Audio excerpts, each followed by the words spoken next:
Xbox On. Welcome to Xbox On, a podcast with one host about one console, Xbox. I'm said host, Jesse DeRosa, and on today's episode, we'll be talking about the latest Xbox news for the week of May 7, 2026, including Xbox hardware sales are down real bad, as usual. Asha Sharma makes staffing and feature set changes to the Xbox brand. In a shocking revelation, studies find that exclusive games help push hardware sales. Who knew? All that and more.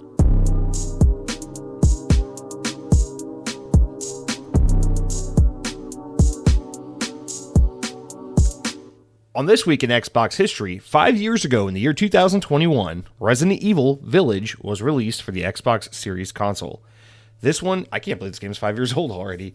This is the one that slipped through the cracks for me because I really I like Resident Evil in general, but I feel like I'm definitely one of those people that got captured by Resident Evil in the newer era of both the reimaginings of classic Resident Evil games plus the re-envisioning of the reinterpretation of Resident Evil with the newer sequels like 7, 8, 9. So this is one of those games that's definitely should have played by now. Really no excuse. Came out during the COVID years, so it was kind of a good time for doing nothing else but playing video games. It just kind of fell by the wayside. But I do own this game now because when I got Resident Evil Requiem a few months ago on Switch 2, I got that gold edition, so it comes with Resident Evil 7, 8, and 9 all on Switch 2. And I'd beaten Resident Evil 7. I played it on Xbox a couple years back. I loved that game. So really, this is the gap. I got 7, I've gotten 9, I've beaten twice. Got to play 8 or Village. So yeah, this is a blind spot for me. But I have a feeling this is going to be one I'll really, really like. I know this is one, I feel like everyone likes this game, but it's also one of those Resident Evils where it's either your favorite or one of your lesser favorites. It's kind of a little more of a, I don't know, it's one of those Resident Evil games that seems to be not divisive, but it strikes more of an extreme take where it's it's either one of your least favorite or one of your most favorite Resident Evil games. It's no one's oh, that's a good game. It's just kind of middle of the pack. So I'd be curious to see where this one falls for me, because even though generally speaking, I prefer games that are first person over games that are third person. Strangely enough, with Resident Evil, I think I prefer third-person Resident Evil to first-person Resident Evil. And I think that's generally just because Resident Evil, I don't know, the way that action gameplay feels is just a little better feeling in third-person. Because it's not twitchy fucking Call of Duty shooting. I don't know. Maybe that's what it is. Because I appreciate the horror in first-person. I think that's cool. I don't really, it doesn't matter. We don't need to get into it. All there is to say here is that Resident Evil Village is 5 years old. And that's what happened in this year in Xbox history 5 years ago. Is we got Resident Evil Village. Dude, go play Requiem. That game is so fucking good. All right, we'll talk about Capcom later in the show because I've been playing Pragmata, and man, I'm really feeling Capcom lately. All right, so let's start off this week's podcast with some notable game releases in keeping with how 2026 has been playing out thus far. At least in my perspective, it's just a crazy year. There are good video games coming out pretty much every fucking week. I feel a little extra buried than more so than usual with just how many game releases are coming out that I'm yeah, that's a game I definitely want to play. And this week is no different. So the notable game I want to shout out, just one for this week, is Mixtape. This is published by Annapurna Interactive. It's developed by what are they called? They're called Beethoven and Dinosaur or something like that. What the fuck is this name? I don't know if this is a developer that's existed before this. Let me pull it up. Yeah, Beethoven and Dinosaur. I wasn't even wrong about that. That's literally the name of the developer. I don't fucking know what to tell you. But anyway, this game looks phenomenal. This was announced at an Xbox showcase, I want to say 3 or 4 years ago at this point. Maybe 3 years ago. And yeah, it was announced as a day one Game Pass game from the first time we saw it. So it's been an Xbox aligned third-party game, the way it's been marketed over the years. And it just looks excellent. It has this what is it? This slow frame kind of art style, kind of that Spider-Verse, 2022 frame, whatever it's called, kind of a visual style. And it has this kind of cartoony Pacific Northwest, summer fall vibe, kind of look going to it. And it's basically one of those story narrative driven, shorter kind of games. I don't know if it's more like Life is Strange style or if it's more like walking sim style. I don't really know. It looks like there's some kind of mechanic-y elements to it, but for the most part, it's a very narrative, visual kind of game. But it's basically about these kids that are graduating high school, and it's about that final summer before you go off to college. And it's very much shot and presented, both the trailers and the game, in this like 1980s Ferris Bueller's Day Off kind of like thing they're going for. And it really works. I think the trailers for this game have been phenomenal. They're immediately captivating. It's presented like an 80s coming of age, like teen movie. And it looks like a lot of fun. So anyway, I've been really looking forward to this game. I would love to say that this is what I'm going to be playing this week, but I don't fucking know because there's just so many things I'm in the middle of right now. But needless to say, this game is very much on the short list for games I'll be playing. It is out on Xbox Series consoles as well as PC, Switch, and PlayStation. So, but yeah, I mean, if you have Game Pass, this is a day one game for Ultimate subscribers. I would, if I were still a Game Pass subscriber, this would be like that day one shit for me. But Mixtape is out now as the time this podcast goes live. And with that said, we can hop into the more regular run of show. Let's move on over to the news. And as just seems to be the case, it's been this way for years at this point. So I don't know why I act like something's changing. But Xbox, for better and for worse, I will say, for better and worse, is just always, there's always something in the news cycle about Xbox, whether it's good or bad. There's just always something to talk about with these guys. So, of course, Asha Sharma, I was kind of hoping she would be the antithesis of this, but so far in her few short months with the team has really leaned into the Xbox culture of just constantly fucking saying things on the internet all the time, just always tweeting out bits of information, opinions, replying to fans, saying things, just like micro announcing, like just everything from like new games down to like feature changes down to like changing, the color of a fucking menu option by 2 hues of green. I don't know. But anyway, thanks to her insistent need to go online and say things all the time, we have a couple of various changes, updates, things to talk about. And I just want to address this first one where I guess this kind of started a week or two ago. I didn't really say anything about it because it's like, I don't really have anything to say. But for some reason, this keeps going on as like a story, like a thing people are talking about. So 1 or 2 weeks ago, they were like, okay, to kind of help signal some visual identifier that like the Xbox brand is shifting, that things are changing, that we're in a transition period. Let's kind of update our logo. And they were like, here's the logo. And it's basically the logo we've had for the past, 5, 6, 7 years. But they changed it from like black and white to like this greenish metallic color. I don't know. It looks like a blend between the Xbox logo of today and the Xbox logo of yesterday. So it has this very like early Xbox meets modern Xbox look. I don't like, this does pretty much nothing for me. I just don't think it's like all that big a deal because I don't know. This, to me, this is one of those, listen, it's a subtle change. It brings back the green that Xbox has kind of not abandoned, but slowly walked away from to some extent. The green has always been the Xbox color, but in recent generations, they've definitely, I would say from like the mid Xbox One era, like from Xbox Series, I would say from Xbox One X to today, there's been this like slow transition towards more of a black and white look for Xbox over like green and black.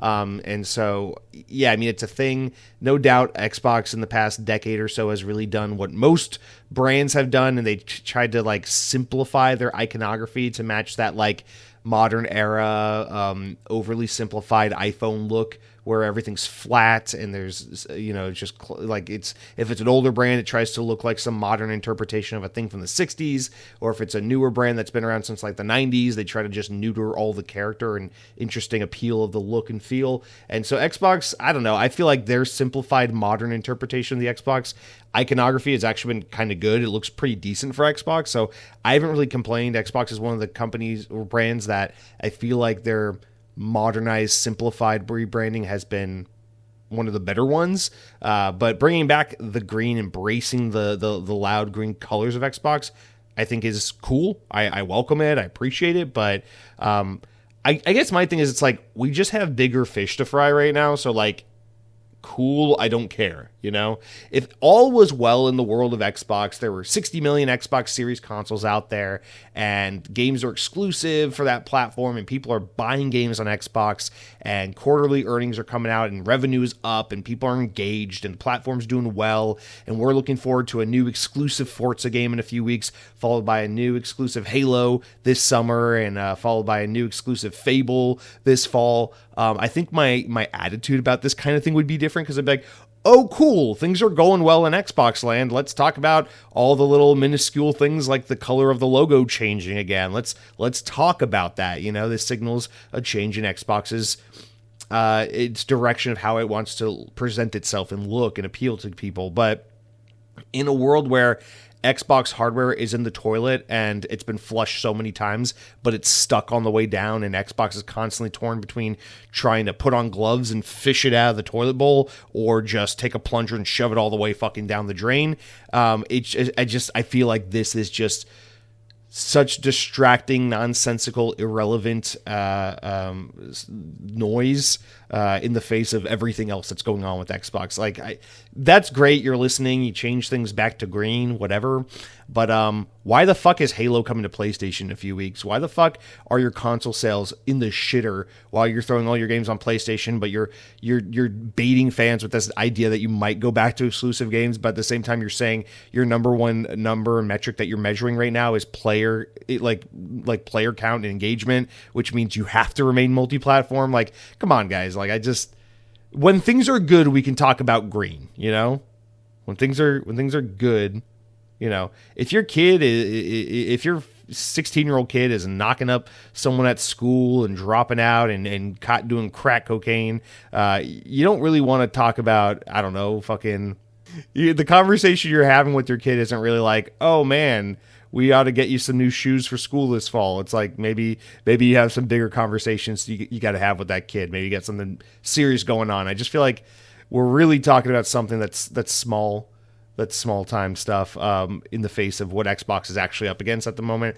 But anyway, people are excited about this. I feel like Xbox fans are so starved for like W's right now that it's like, hey, we know everything you love is dead about Xbox, but green, anyone? And then like these fucking Xbox like Twitter lifers who don't actually play. I'm convinced these people don't actually fucking play games. They just spend all day on social media like fucking mining for clout and attention by trying to have some arbitrary console war kind of debate. Like these guys are out here just like, oh, total fucking W, bro. Xbox logo was green. Looks so sick. I replaced my phone's background photo with, it was a photo of my kid, but now it's a photo of the Xbox logo in green. Asha Sharma is my mommy. Like, it's like, okay, man. Like, I don't know. I saw this news a couple weeks ago. I was like, couldn't really be bothered to give a fuck, but sure. I mean, I appreciate a good looking icon just as much as the next guy. Now, that being said, this week they're like, okay, update. We're going to update the Xbox console so that when you start it up, it's going to launch with the same startup animation, the same startup sound sequence and everything, but it's going to show the new logo instead of the old logo. So instead of black and white, you're going to get black and green, and everyone's like, oh my fucking God, like melting down again on the internet, like, this is so fucking sick. Asha Sharma is my mommy. I love this shit. And I'm just like, all right, man, well, I'm still a little concerned about Halo coming to PlayStation in a few weeks, and the fact that Xbox sells fewer units than the fucking Sega Genesis sold last quarter in Brazil, but okay. Yeah, we can brag about the green Xbox logo coming back, sure. So I don't know. Again, not to always be a Debbie Downer. I just feel like in the world of Xbox, I feel like the conversations being had and the way the fans talk about this brand is just like, I feel so out of touch with what people give a shit about, what people are saying. I'm like, okay, buddy, whatever, man. But anyway, so listen, it's not bad news by any means. I think the logo looks good.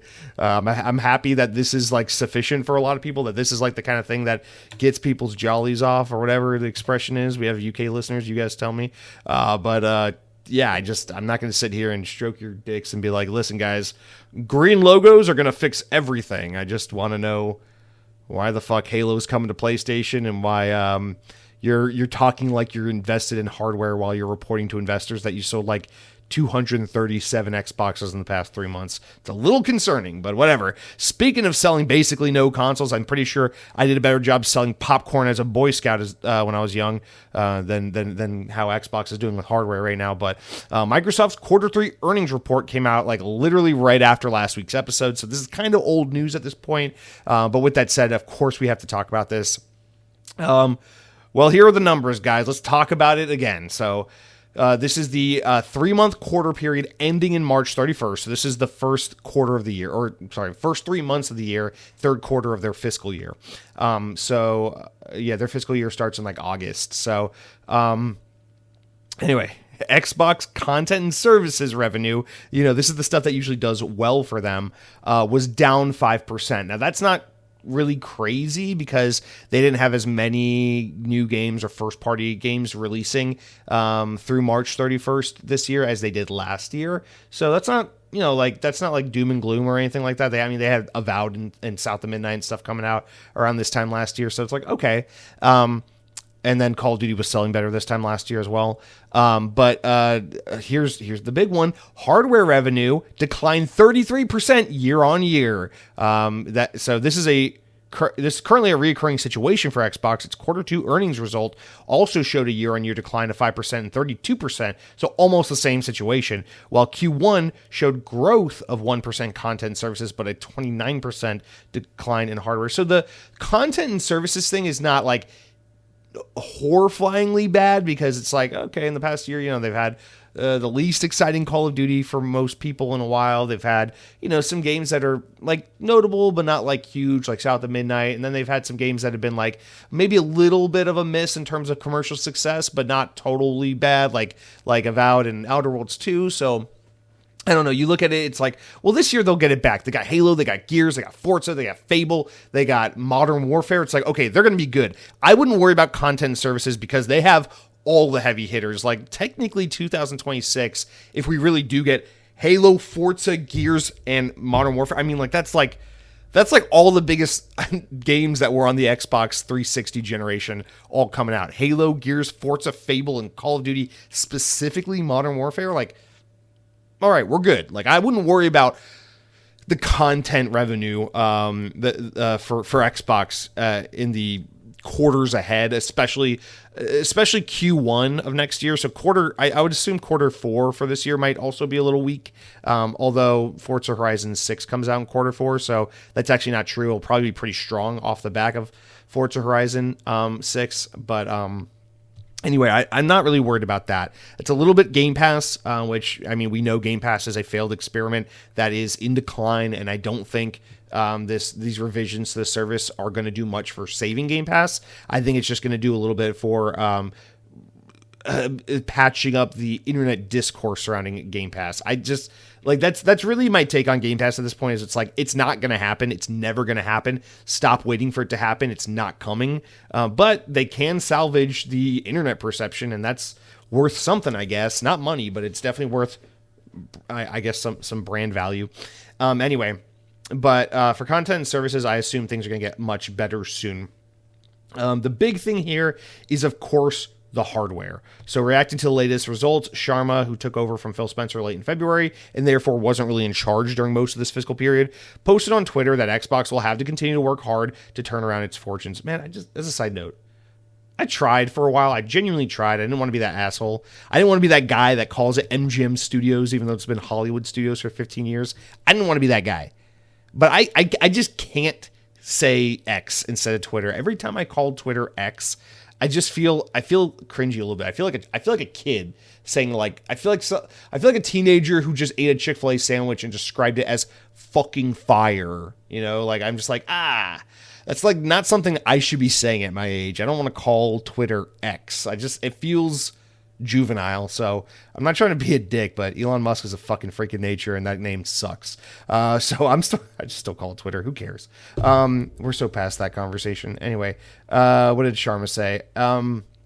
She posted on Twitter that they'll have to continue to turn things around. She says, quote, Xbox's earnings today, while we have made progress expanding the business and our margins, players and revenue growth has not yet met our ambitions. We know that we have work to do to earn every player today and into the future. During an earnings call discussing the latest results, Microsoft CEO Satya Nadella made a number of references to Xbox, noting that foundational work is currently being put in place to win back fans and strengthen engagement. Okay, win back fans. So they're acknowledging they're losing people. That it's not just people aren't buying Xbox, but it's that people are leaving Xbox. Interesting. And strengthen engagement. Nadella said that Xbox's team is recommitting to our core fans and players and shaping the future of play, adding last week's Game Pass changes are one example of how we are staying responsive to customer feedback. He also noted that Xbox has set new records for monthly Xbox active users in the last quarter, as well as game streaming hours. So again, those are those Xbox metrics that mean absolutely nothing, but they're like, fuck, I don't care how many copies of the game you bought. I don't care how many people own the hardware. Look at how many hours were spent streaming. It's like, who gives a shit, dude? Fuck off.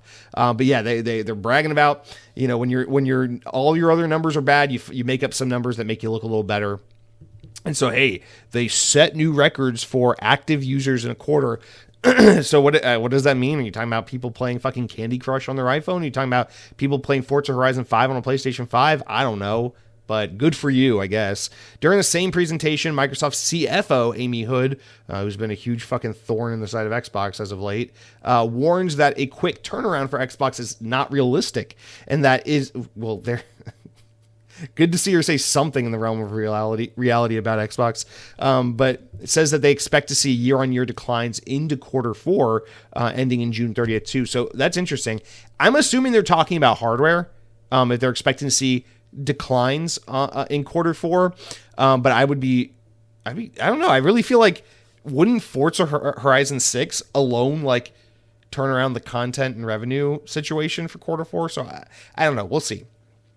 She says, quote, in Xbox content services, we expect revenue to decline into the low teens, reflecting prior year comparable that benefited from strong first-party content as well as recent price changes for Xbox Game Pass. As we focus on delivering more value to gamers, hardware revenue should decline year over year. So they're expecting hardware to be absolute total dog shit again, but they're basically saying, in recent years, May's been a good month for us. Like last year we had Doom the Dark Ages. This year we got Forza. We expect, the content and stuff to be a little, negative, but a little more flat because there's more engagement than where we were in quarter three, whatever.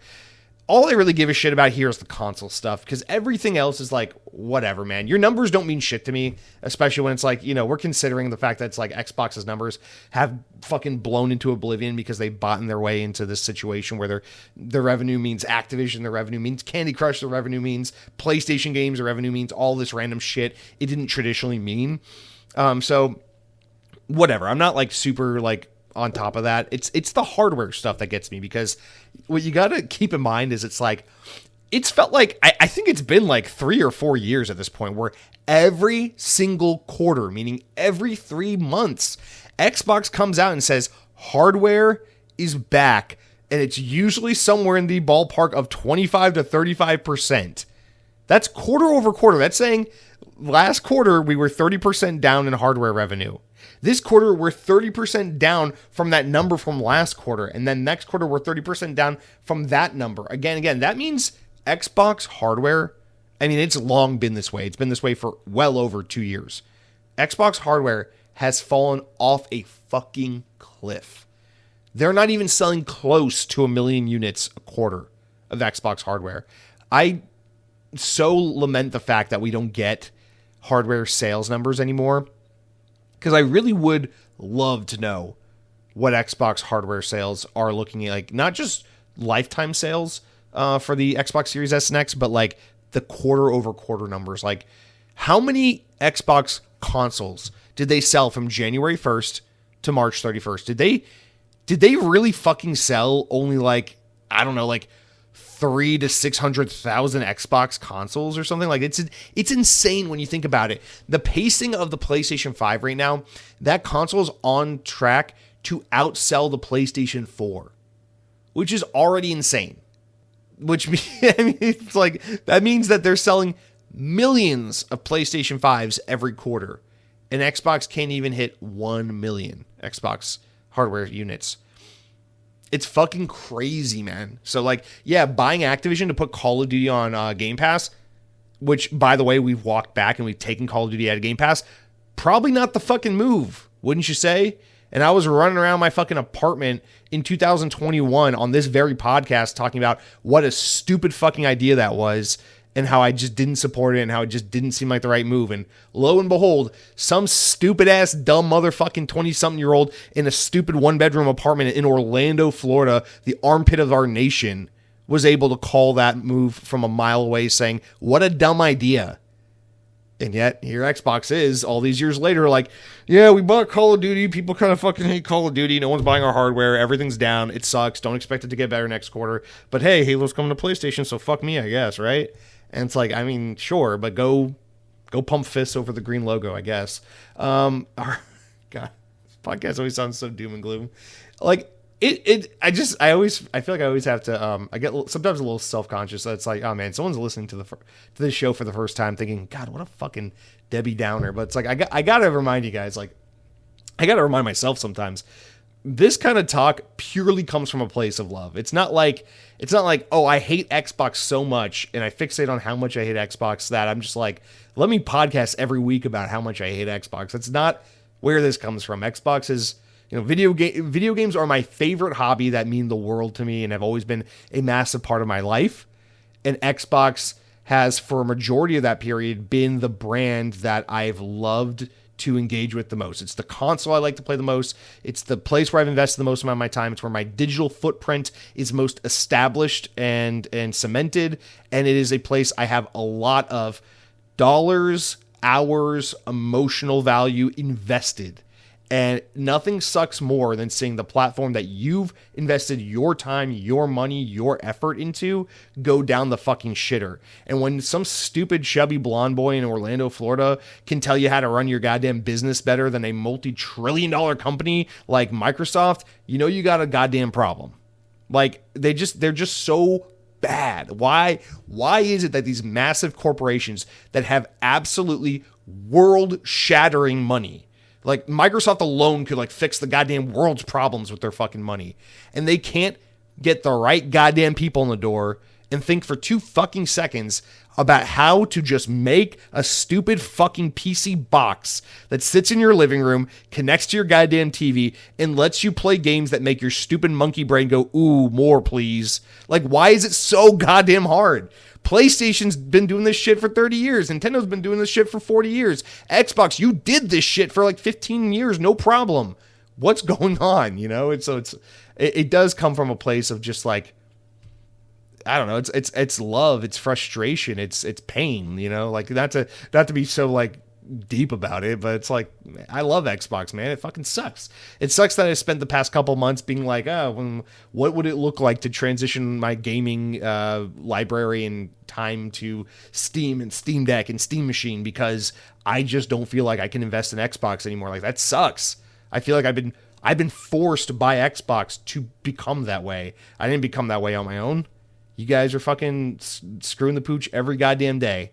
And that's how we ended up here. But I remain optimistic, despite how it may sound on this podcast. I do remain optimistic. I really do think Asha Sharma, it's 2 things. She's already proven in a short period of time that there is major change coming about. And whether or not she and her leadership team are able to turn the ship around, which I doubt, whether or not they are able to turn the ship around, I admire and appreciate the attempt to do something, because Xbox has been long overdue for something to change. And then on the flip side of that, what was I going to say?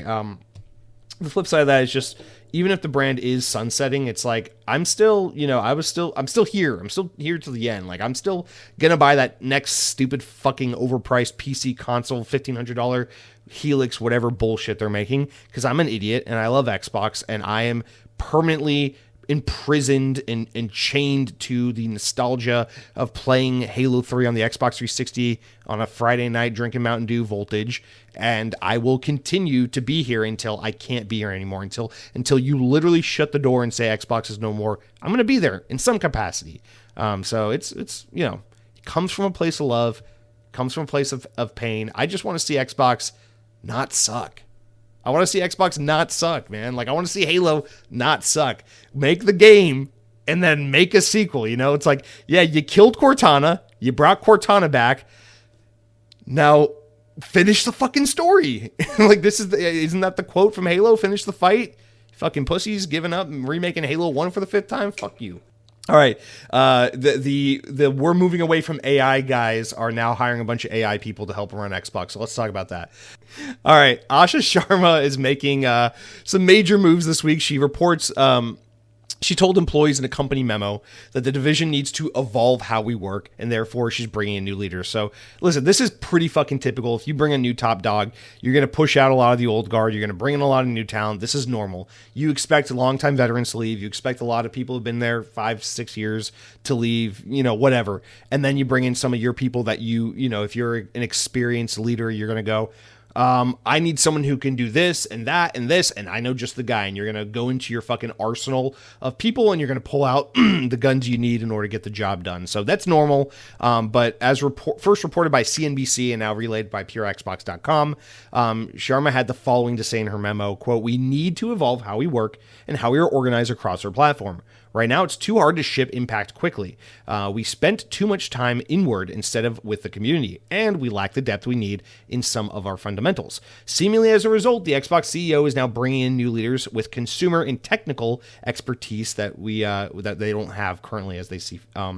With 4 of these being people from the Microsoft Core AI division that Sharma previously worked at.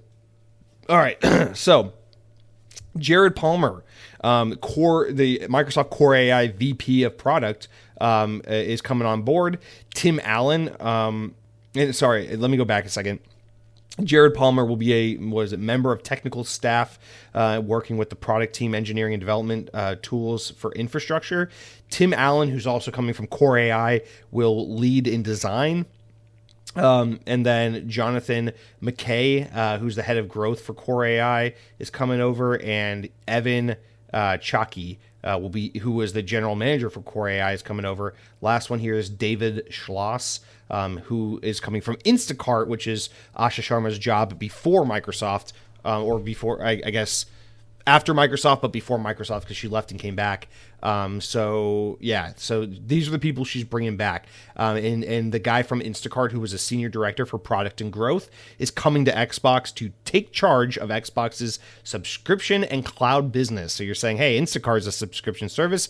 Can you turn around cloud and Game Pass and shit with your expertise from Instacart? So yeah, trust me, I hate this stuff on paper. I love the idea of Xbox being a company that is led and run by people who either have been in the trenches at Microsoft or come from the games industry or know these kinds of things. But listen, we clearly need some new minds. I don't know that I love the idea of these minds coming from Instacart and Core AI. It makes me a little uneasy, but nonetheless, you give these people a chance to fucking, I guess, prove their worth. Listen, I would very much love to be the guy to lead Xbox, but if you look at my resume, you'll see I bagged groceries in high school and I waited tables in college. So you might go, oh, is that really the guy we want leading Xbox? I don't fucking know, but I'm confident I can do a better job than half these motherfuckers, apparently. So let's just say, even though it makes me weary about where these people come from, let's give them a chance to see what they can do, because the previous administration that were people that came from an appropriate background, a background that you would assume would be good for Xbox's health, they weren't clearly getting shit done, because Xbox has been on life support seemingly for the past generation.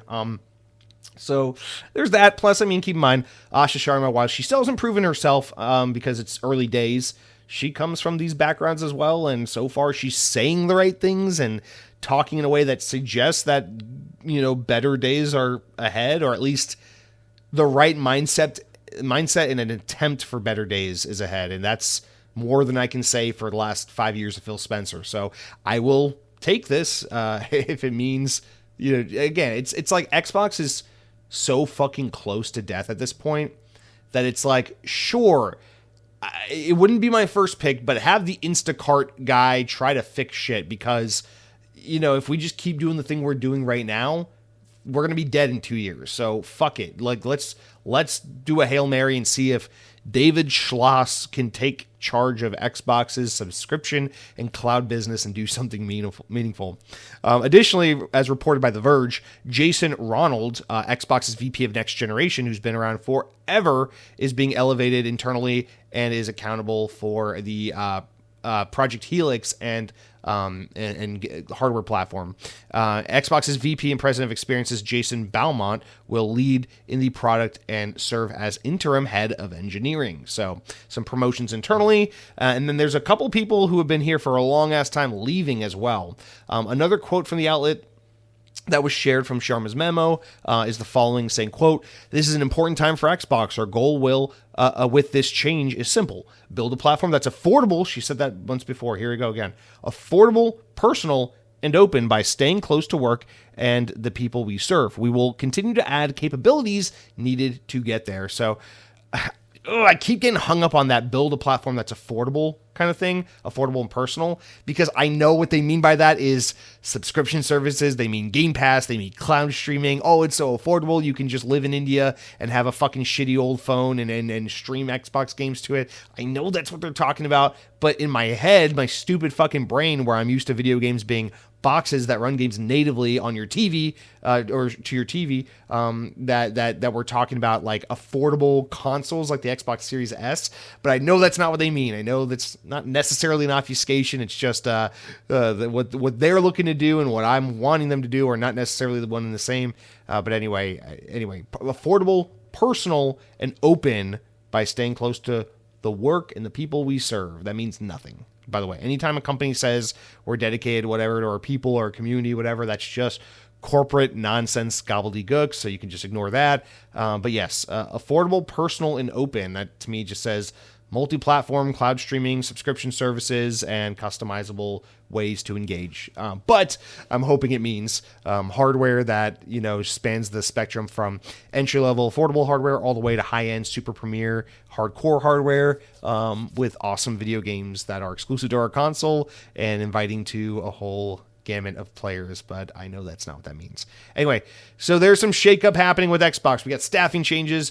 I don't know any of these people. I'm not going to sit here and waste your time speculating about any of them. Don't love the fact that they're coming from AI, but that's, a job is just a job at the end of the day. I'd suck dick if it was the only way to put food on the table for my cats. So it doesn't mean it's what you want to do, but it's what you do. I mean, if someone's going to give you a shit ton of money to be an AI guy, you're probably going to go be an AI guy. At least most people will. So it doesn't necessarily mean that you can't help fix Xbox, but it doesn't instill a lot of confidence, I think, for a lot of us, and that's where the apprehension comes from, but it doesn't necessarily mean doom and gloom, as is always the case, and as I'm sure you're tired of hearing, as I know I'm tired of having to say, we gotta wait and see.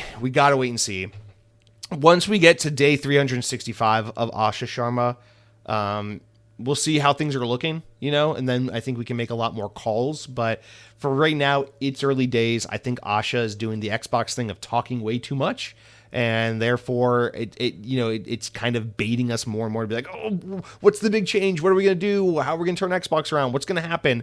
Because in the meantime, it's like they're talking so much, they're hyping us so much, and all we're getting are fucking crumbs. So we're just like, oh, the logo's green again, guys. The logo's green. She did it. She fixed Xbox, and then you have to stop and go, oh wait, that doesn't fix what's broken. Oh, okay. Keep waiting, guys. So I get it. It's frustrating. It's exciting. It's all the things. So let's wrap up with all these changes. So here's the good part. I say the best for last. Here's some positivity for the show.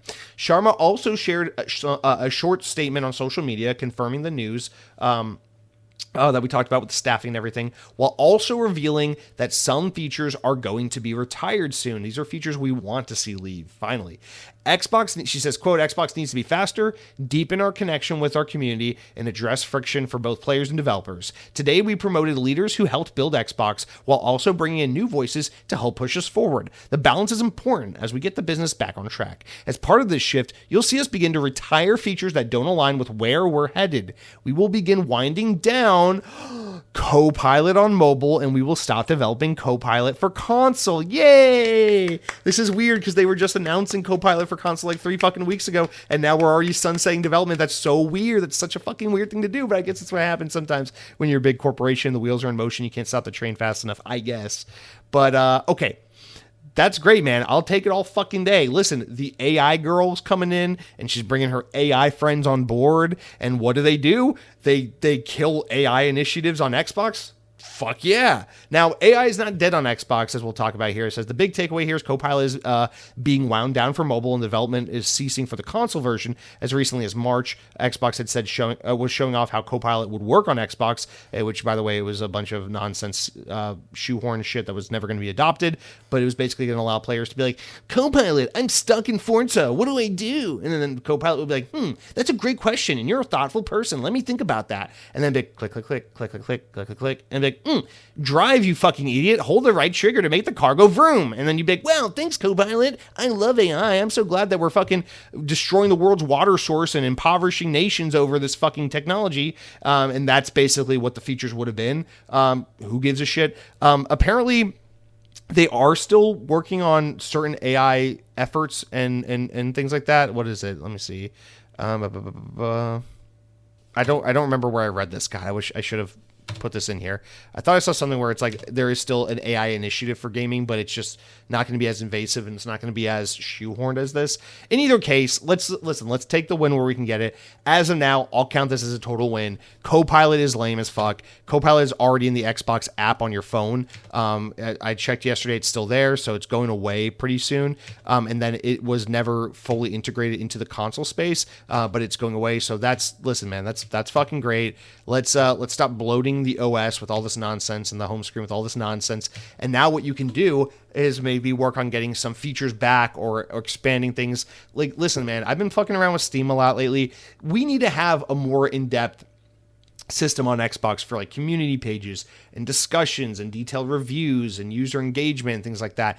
I know they expanded in the Xbox One generation with this stuff a little bit, like the communities, like, oh, I can search for a group. Oh, I'm playing Destiny, but I don't have friends to play with. Let me search for, dudes in their 30s that don't have a whole lot of time that want to casually raid together or something like that. And those kinds of features I think are great. But like, honestly, PlayStation and Xbox both need to just look at what Steam is doing with their community features on Steam and just be like, let's blatantly rip this the fuck off, because they're so far ahead of what Xbox and PlayStation offer in terms of like console features and community features and things like that. It's like, that's the shit people want. That's the shit people need. Let us have more like user review features and ways to communicate and integrate more like mods and things like that into the system. But like, nobody gives a shit. Oh, nobody gives a shit about fucking Copilot. Nobody wants to ask Copilot, hey, Copilot, I'm about to play Skyrim, but I'm worried it might be a little cold in the Norse mountains or wherever the fuck Skyrim takes place in Tamriel or whatever. Should I wear a coat? Should I wear a coat today, Skyrim? And then they'll be like, that's a great question. And you have a huge brain. Let me think about that for a minute. And then, fucking murders a fucking African village of 20 and then comes back and it's like, Skyrim has good weather. You should wear a summer sweater. I don't fucking know. What am I saying? God, I hope China launches a fucking EMP. I hope Korea launches a fucking nuke. I hope the US launches. I hope we all let's just end it, man. Let's just end it. Halo 3 already happened. What more could you want? Do you ever think about that? Do you ever just go, wow, we already got Halo 3. I guess the world can end now. I think about that an insane amount. It's like, I don't fucking know. They already created the McRib. Like, we don't need any more science. We're done. Halo 3's here. The McRib happened. I don't know. And the whole fucking thing. Let's talk about Halo. Speaking of Halo 3. So, remember Rebs Gaming? We keep talking about him. He's like the Halo guy. He's got all the Halo news, but here's a relay from VGC of his recent reporting. Halo Studios is actively developing remakes of Halo 2 and 3, in addition to this year's Unreal Engine 5-powered Combat Evolved remake called Campaign Evolved. That's according to Rebs Gaming, which claims to have received proof from sources that the entire original Halo trilogy is receiving the remake treatment. Quote, one of the news sources sent to me proof of to verify themselves and confirm that yes, Halo 2 and 3 remakes are definitely happening. Active development is underway. They're in early development. According to these sources, Halo Combat Evolved's remake will even include content from the other two Halo entries, such as Brutes, as nods to those games in the new prequel missions. So apparently you'll fight Brutes in the prequel missions that are coming to Campaign Evolved. Brutes may even make an appearance in the original Combat Evolved missions via a planned new Skull modifier, it's claimed. So that's cool. You can use a Skull modifier to add Brutes into the game. I like that shit. That's cool. That's a way to spice up the gameplay and make Halo 1 feel different. Brutes are some of the best enemies in Halo Fight. Cool. Cool idea. It's believed that Halo Studios is working on a new multiplayer project in the next Halo mainline game, in addition to the remake. So the idea is that you got this other company that's making these Halo remakes. You got like Certain Affinity or whatever making this bullshit Halo fucking marathon knockoff Arc Raiders type bullshit that nobody wants. And then you got fucking formerly 343, now called Halo Studios, making Halo 7, which will almost certainly not satisfy as a narrative sequel to either Halo 5 or Halo Infinite, but it will be Halo 7, whether they call it fucking Halo 7 or Halo Finite or Halo We're Sorry, but here's another one. I don't know. But yes, that is the idea, is that apparently we're getting a Halo 2 and 3 remake. I don't know how I feel about this because, okay, a couple things. I am not one of the people that's really up in arms about the idea that Campaign Evolved doesn't have multiplayer. I kind of get it because it's just a victim of the timing of it all, but it's like, listen, if you want the definitive Halo multiplayer experience, the Master Chief Collection is the way to go. It just is the way to go. I don't care what platform you're on. Oh, boohoo, you're on PlayStation. Go buy a fucking Xbox or get it on Steam, because the Master Chief Collection is the definitive way to enjoy Halo multiplayer. The only thing that bothers me about it is Halo 5 multiplayer is stranded on the Xbox One, where all the other Halo multiplayers can be enjoyed on PC and everything else. So aside from that, yeah, man, Master Chief Collection is the place to go for the multiplayer. I just don't think it's a good idea to fracture the Halo multiplayer community any more than you already have. You can't have Master Chief Collection and Halo Infinite and Halo Campaign Evolved and Halo 7 and Halo fucking Arc Raiders knockoff. You can't have all these things going on at the same time. Halo is already a diminished enough franchise that you can't demand like Fortnite player numbers and then take that huge pool of people and split them across all these projects. So I'm actually totally cool, especially with Campaign Evolved being more focused on reimagining the narrative experience of Halo 1, or like the single player experience. So with it having these new campaign missions as a prequel and taking liberties with the gameplay formula of Campaign Evolved, of Combat Evolved, and things like that, I'm okay with it just being a reduced price, campaign only experience. You play it for a weekend, you enjoy it, and you move on with your life kind of thing. So that's fine with me. But here's the problem. Halo 2 and 3 are where you get to the point where it's like, I don't think you can remake Halo 3 without the multiplayer. Halo 2, but for sure Halo 3. Those games, like, listen, the campaigns of Halo 2 and 3 are phenomenal, but the multiplayer suites are just as important as the campaigns. So like, and I get it, man. You don't want to have, are you playing Halo 2 remake campaign, or are you on Halo 3 remakes campaign, or are you on Halo Infinite, or are you on the Master Chief Collection, or are you playing Halo Fortnite, or are you playing Halo 7, The Return of Cortana? Just kidding, we're never going to tell you the rest of that story. Like, which Halo are you playing? You can't do that. So I get the rock and the hard place they're in.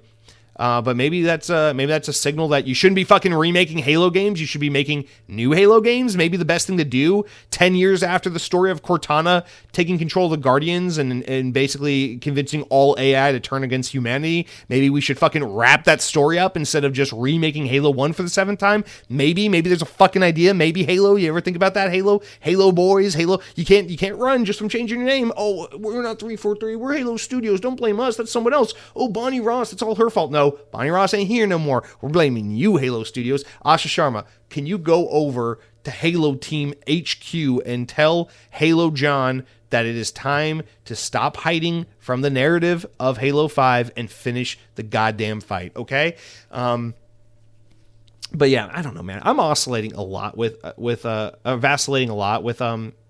Campaign Evolved. Some days I'm just like, so dumb that we're getting this, and then some days I'm just like, yeah, it's dumb, but honestly, I'm kind of excited to play it. I'm not going to lie. So, like, I mean, whatever.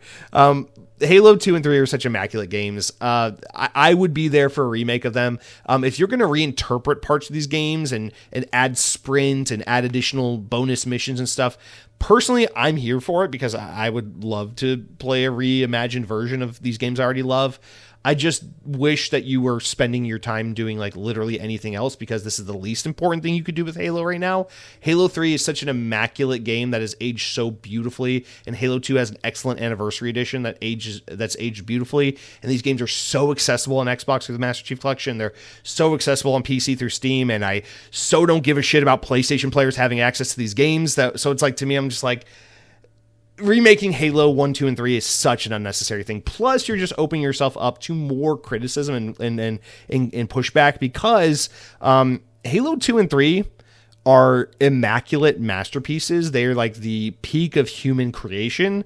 And then you take a team like Halo Studios that has proven so much that they are not capable of handling Halo correctly, and you give them Halo 2 and 3 and say, hey, take two of the greatest video games ever made in the history of humanity and just remake them, just reimagine them. I'm sure the people will love that. Yeah, I'm sure there's nothing people want more than for the fucking guys behind Halo Infinite to reimagine the absolute god tier masterpiece that is Halo 3. Go ahead and do that. Let's see how that goes. You'll definitely not receive a bunch of fucking online hate for that. That's a great idea. So anyway, you're not going to stop them from doing what they're going to do. I think the idea is to just do the campaigns only, even though that sounds like a mistake, because it's a way of getting these games on PlayStation. It's a way of getting these games to modern audiences, trying to indoctrinate a new generation to Halo. But you say, hey, you like those campaigns? You want to play the multiplayer? Come on over to Halo 7. Microsoft gets a new car, or whatever the fuck it's called, because what do you think they're going to do with the fucking pilot from Halo Infinite? The guy that was like kind of a promising character and then underutilized and then abandoned. What do you think they're going to do with that guy who was like, oh, my wife and my kid are back home. I'm a UNSC pilot. I want to go home. And Microsoft Sam, or whatever his name is like, the mission changes. It always does. We have to stop Atrix. Just kidding. Now we have to stop the other guy, and now we got to fucking, and then they just run around, and then the girl's like, I'm knockoff Cortana. You can call me the Weapon. And he's like, I'd like to stick my weapon on this AI, you know what I'm saying? And then Cortana's all like evil and in the background, but we just ignore her because we don't want to tell the story of Halo 5. I'm looking forward to Campaign Evolved. I hope it scratches an itch. I miss Halo. Dude, I love Halo. I miss Halo so much. Give us some good Halo, please. For fucking Christ's sake. Haven't we suffered enough at your hand, Microsoft? Let's get some Halo in this motherfucking room. I don't know. I won't say no to a reimagining of Halos 2 and 3. I just think it's a mistake. I just think you're opening yourself up to a shit ton of criticism. The last thing Halo needs is more controversy. This is such a cowardly move right now. You got Gears of War and Halo, and both of them are suffering so much at the hands of inept studios who refuse to man up and fucking make the next entry in their game. It's like, You made your bed, now fucking lay in it. Who died at the end of Gears 5? Tell us what fucking happens. Wrap up that story. No, we're going to make a Gears of War prequel. Okay. Tell us what happened with Cortana at the end of Halo. Let's see. Let's go. Where's the sequel? Nope. We're going to do Halo 1. We think we have a great idea for how you can play the same goddamn game for the 20th time in 25 years. Fuck you. And it's like, oh, okay. Fuck me, I guess, for ever giving a shit about your game. All right, let's talk about this survey that was done by Circana, the numbers group that puts together game sales numbers every month. So this is interesting. It's very poignant in a world where PlayStation is reportedly abandoning their PC initiative, and Xbox is having talks about exclusivity and where to go from here, as their brand is just completely failing under the weight of bad decision making. So, relayed by VGC, originally reported by Circana. This is their, and then the Game Business did like the write up of it originally, I guess. But I use VGC because it's my favorite website. Anyway. Exclusive video games remain the top reason players opt to play on console. That's according to Circana's Q1 Future Video Game Consumer Survey, which notes that, while exclusive games remain a top factor, motivation has dropped year on year by 8 points. The number 2 reason people choose to play games on console is that friends and family also play on that console. 38% according to the survey show that, followed by consoles being perceived as easier to play with friends as 37%, and those surveyed preferring to play in a more casual setting at 36%. The Circana survey was highlighted by the game business this week, which explored the changing role of console exclusives at a time when both PlayStation and Xbox appear to be reviewing their strategies. Sony is allegedly scaling back its PC release strategy for its single-player games, while Xbox's new leadership team has said that it's reevaluating its release strategy, which has recently included putting first-party games on PlayStation. Both Sony and Microsoft game sales on other platforms have provided mixed results, though it should be noted that both have reportedly been negatively impacted by choosing to release some games much later elsewhere. TGB, the game business, editor Christopher Dring commented that it makes sense for both companies to review their strategies 6 years into the current console generation. Quote, releasing single-player PS5 games on PC appears relatively low risk right now, but with the rise of PC-based handhelds and consoles, including Xbox's upcoming machine and the Steam machine, the availability of PlayStation games on these devices might weaken the appeal of Sony's hardware. So the question becomes, is it worth it? And the data suggests for a lot of its games, it's not worth it. PS5 games on Steam, outside of live service shooters, simply aren't selling in high numbers. There may be games in the future where it is worth it. The situation for Xbox, Dring said, is different due to its console sales collapsing. What's more, the profit margins for Xbox's first-party games are impacted by their inclusion in the Game Pass subscription service. Putting its games on PlayStation not only widens the audience considerably, it is also an audience that will be willing to buy games at a premium price point. Yes, get rid of Game Pass, I agree. He added, Xbox says that its North Star is daily active players, which means you don't care about consoles, and releasing games on PlayStation will help it grow that number, but it will come at the expense of its platform and services. Okay. So yeah, if you're, again, just to reiterate, no matter what you think about Asha Sharma, she's the second coming of Christ or whatever, if your North Star is daily active players, your games are never coming off of PlayStation and PC. Maybe we're talking about timed exclusivity as the solution and not full exclusivity, but you're never getting Xbox games on Xbox only, not PlayStation again. It's just never happening. But anyway, here are the numbers saying the number one reason people are surveyed and say, oh, I like to play console, or the console I play, they're saying is because of the exclusive games. So people are saying, you know, basically what that translates to is, why do you play console? And people more often than not statistically go, I play PlayStation 5 because God of War's dope and PlayStation's really cool and I can vape while I play it and my homies play it too. But the number one reason is because I want to play them exclusive games like God of War and fucking The Last of Us and all the other zombie fucking sad people games that they make on PlayStation. And then they go, why do you play on Xbox? And 15 years ago, people would have been like, because Halo's fucking dope, and because I fucked your mom, and I play Call of Duty, and I'm better than you, and 420, 69, whatever. And it would have been cool. But nowadays, they go, why do you play on Xbox? And the response is crickets, because joke's on you, nobody plays on Xbox. So, I mean, listen, it's a huge fucking deal, man. It's a huge deal. And I'm getting some anecdotal firsthand experience and stuff right now. Fucking around with the Steam Deck. We'll talk about what I've been playing more PC lately. Like, listen, man, I'm loving Steam Deck. There's a million things I love about Steam and about PC gaming. There's a million things I love about Valve in particular. I think they're the best company, the most friendly, and the most well-intended company out there in gaming ecosystems at this moment. But even that being said, like, I'm still having on a semi-regular basis while playing Steam Deck, while playing Steam, while playing PC, whatever, where I'm just like, man, this is why console gaming has historically been the superior way to game. There's just always some nonsense with PC. There's always these little quirks and things that just don't exist on Xbox or PlayStation, where Xbox has always been this place I can just fucking sit down on the couch, hit the button, and within seconds I'm playing a great game. No work required, right? No assembly required. But it's that paired with excellent games, paired with a unique user experience and a proprietary controller that feels unique and everything, that just locks you into this little bubble, this little ecosystem, this little place where you want to play.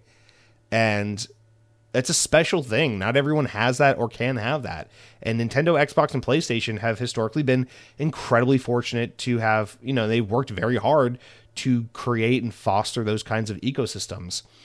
And I just think it's obscenely short-sighted to think that you need to throw all that away Clearly, the problem here is cannibalizing your own console and Game Pass. If you got rid of those things, the problem is, I think there are obviously people at Xbox who they weren't born yesterday. They know what's up. They know that the only chance Xbox has to succeed in a way that truly fucking matters is kill Game Pass, kill multi-platform releases, take Call of Duty, take Gears of War, take Fable, Forza, all the games. I know they can't legally do this with Call of Duty, but hypothetically that.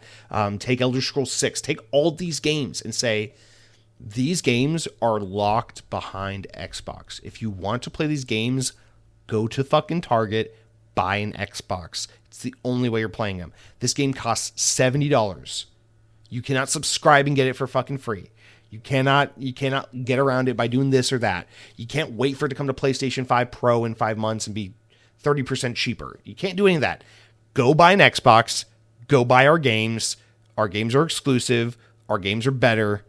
This is Xbox. Like, that is the plan.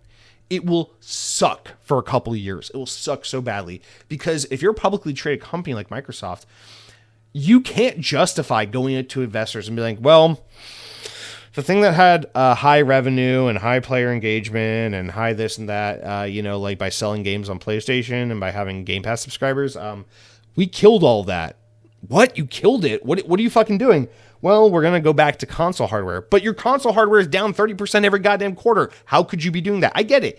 It looks horrible because we live in a world where companies don't have the freedom to actually do the things that they need to do in order to be the best they can be. They are enslaved to the fucking stock market and to shareholders. And so it's like, oh, we're going to continue to make bad choices because in the short term, it will protect our stock price versus in the long run, building a healthier, better company.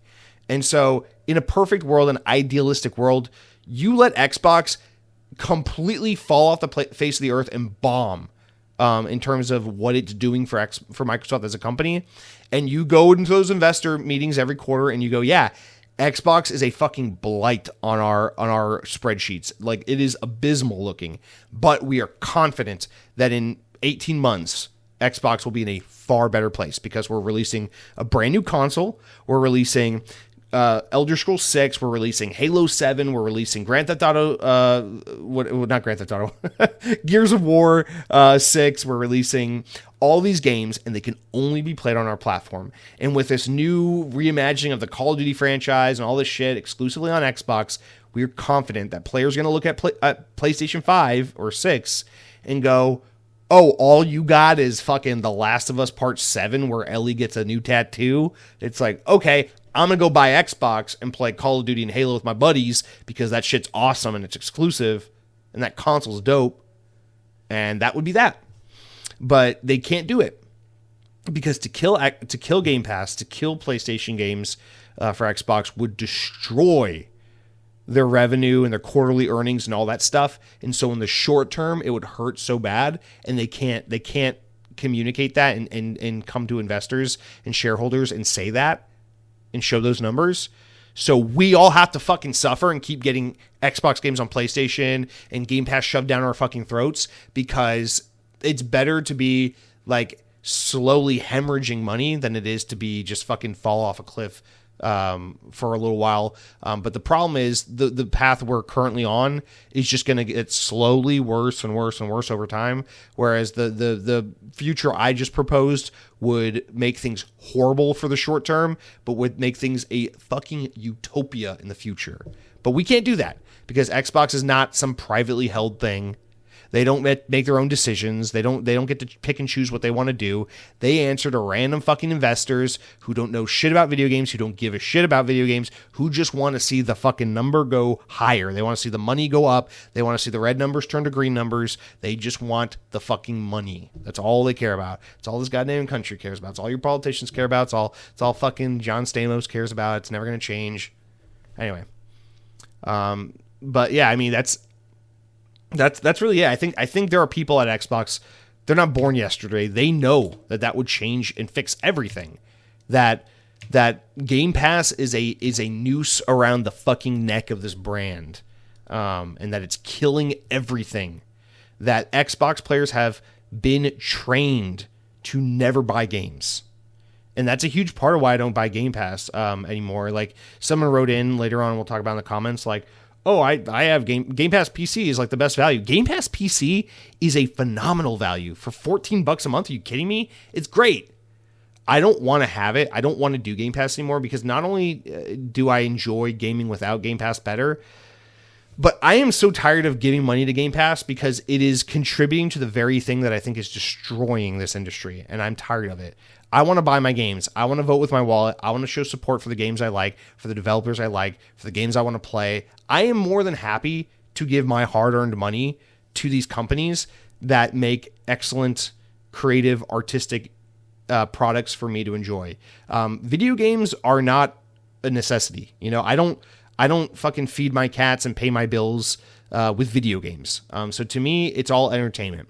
And so if it's something as frivolous and as privileged as my entertainment, then I'm going to choose to spend my money and interact with that ecosystem in the cleanest, most moral, most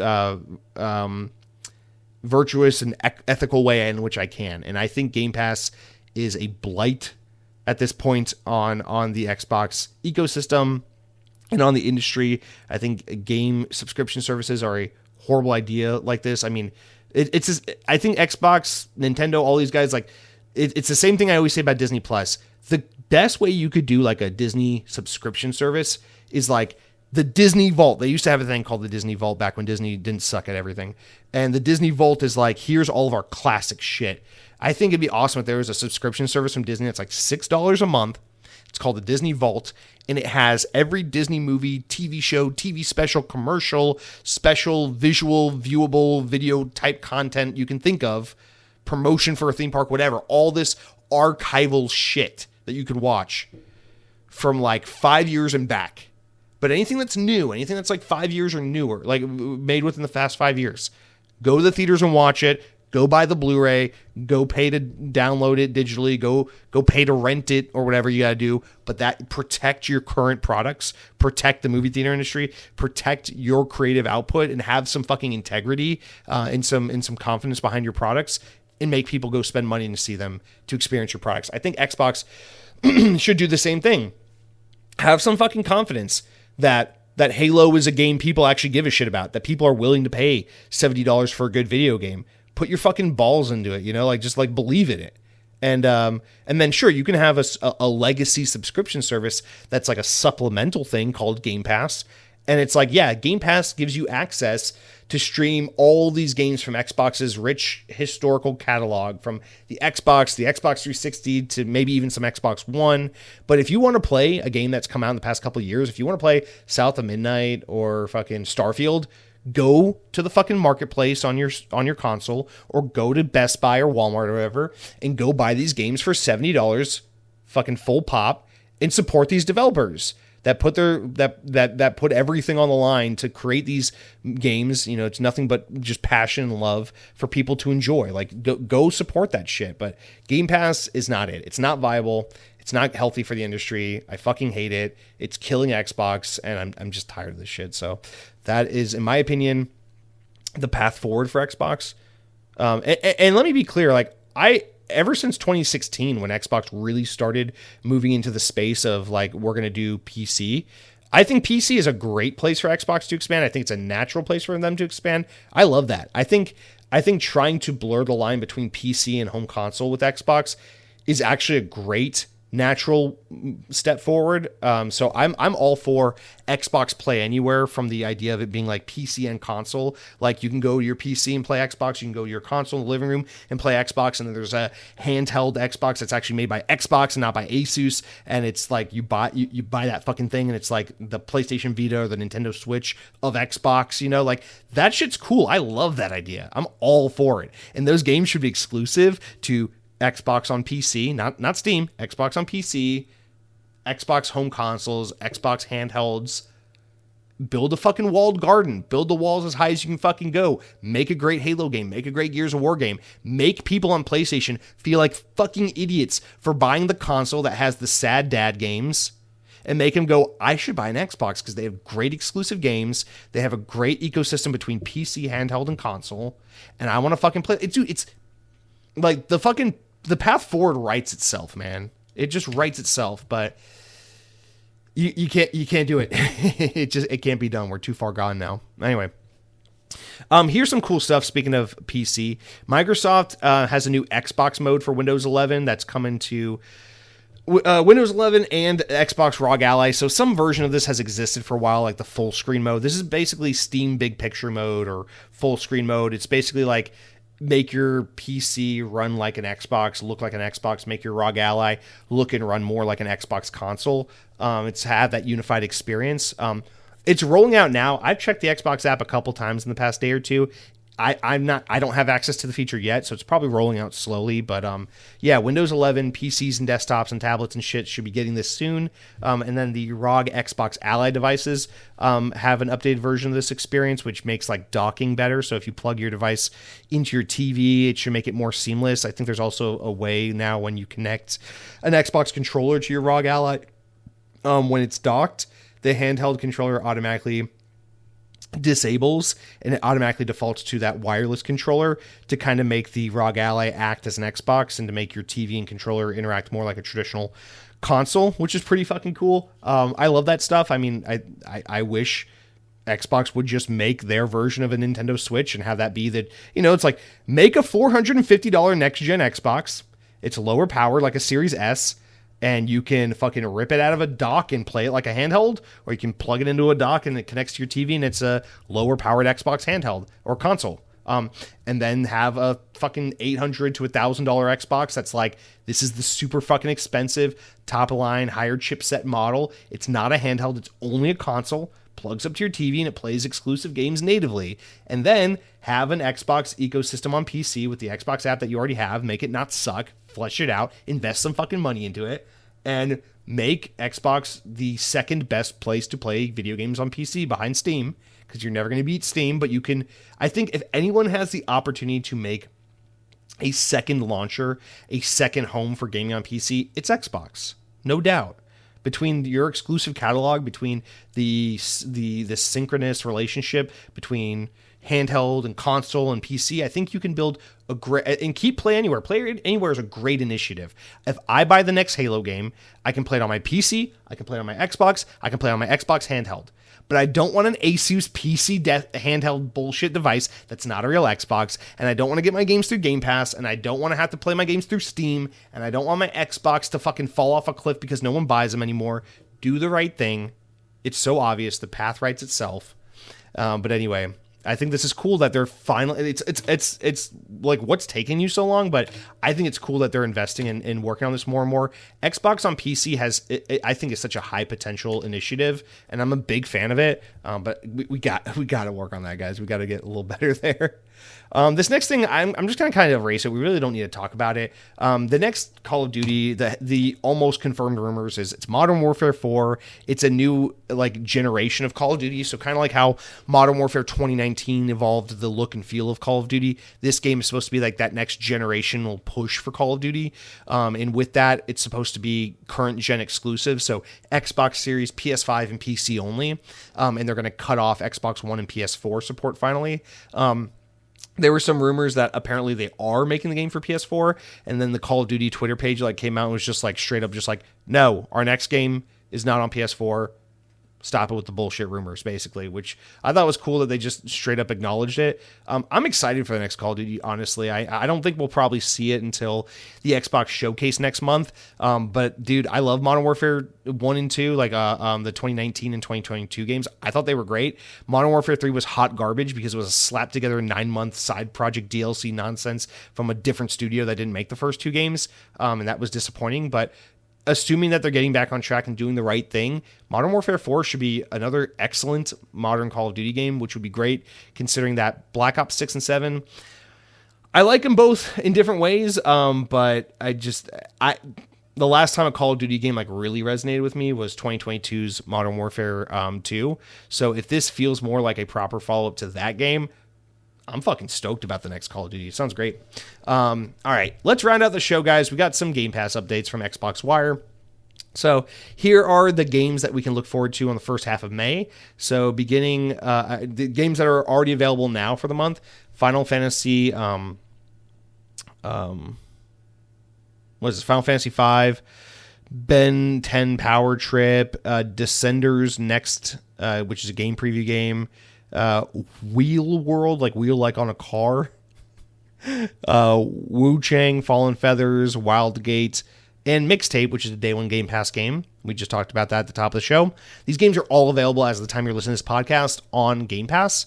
Now, coming soon, beginning on May 19th, Forza Horizon 6 comes to Xbox.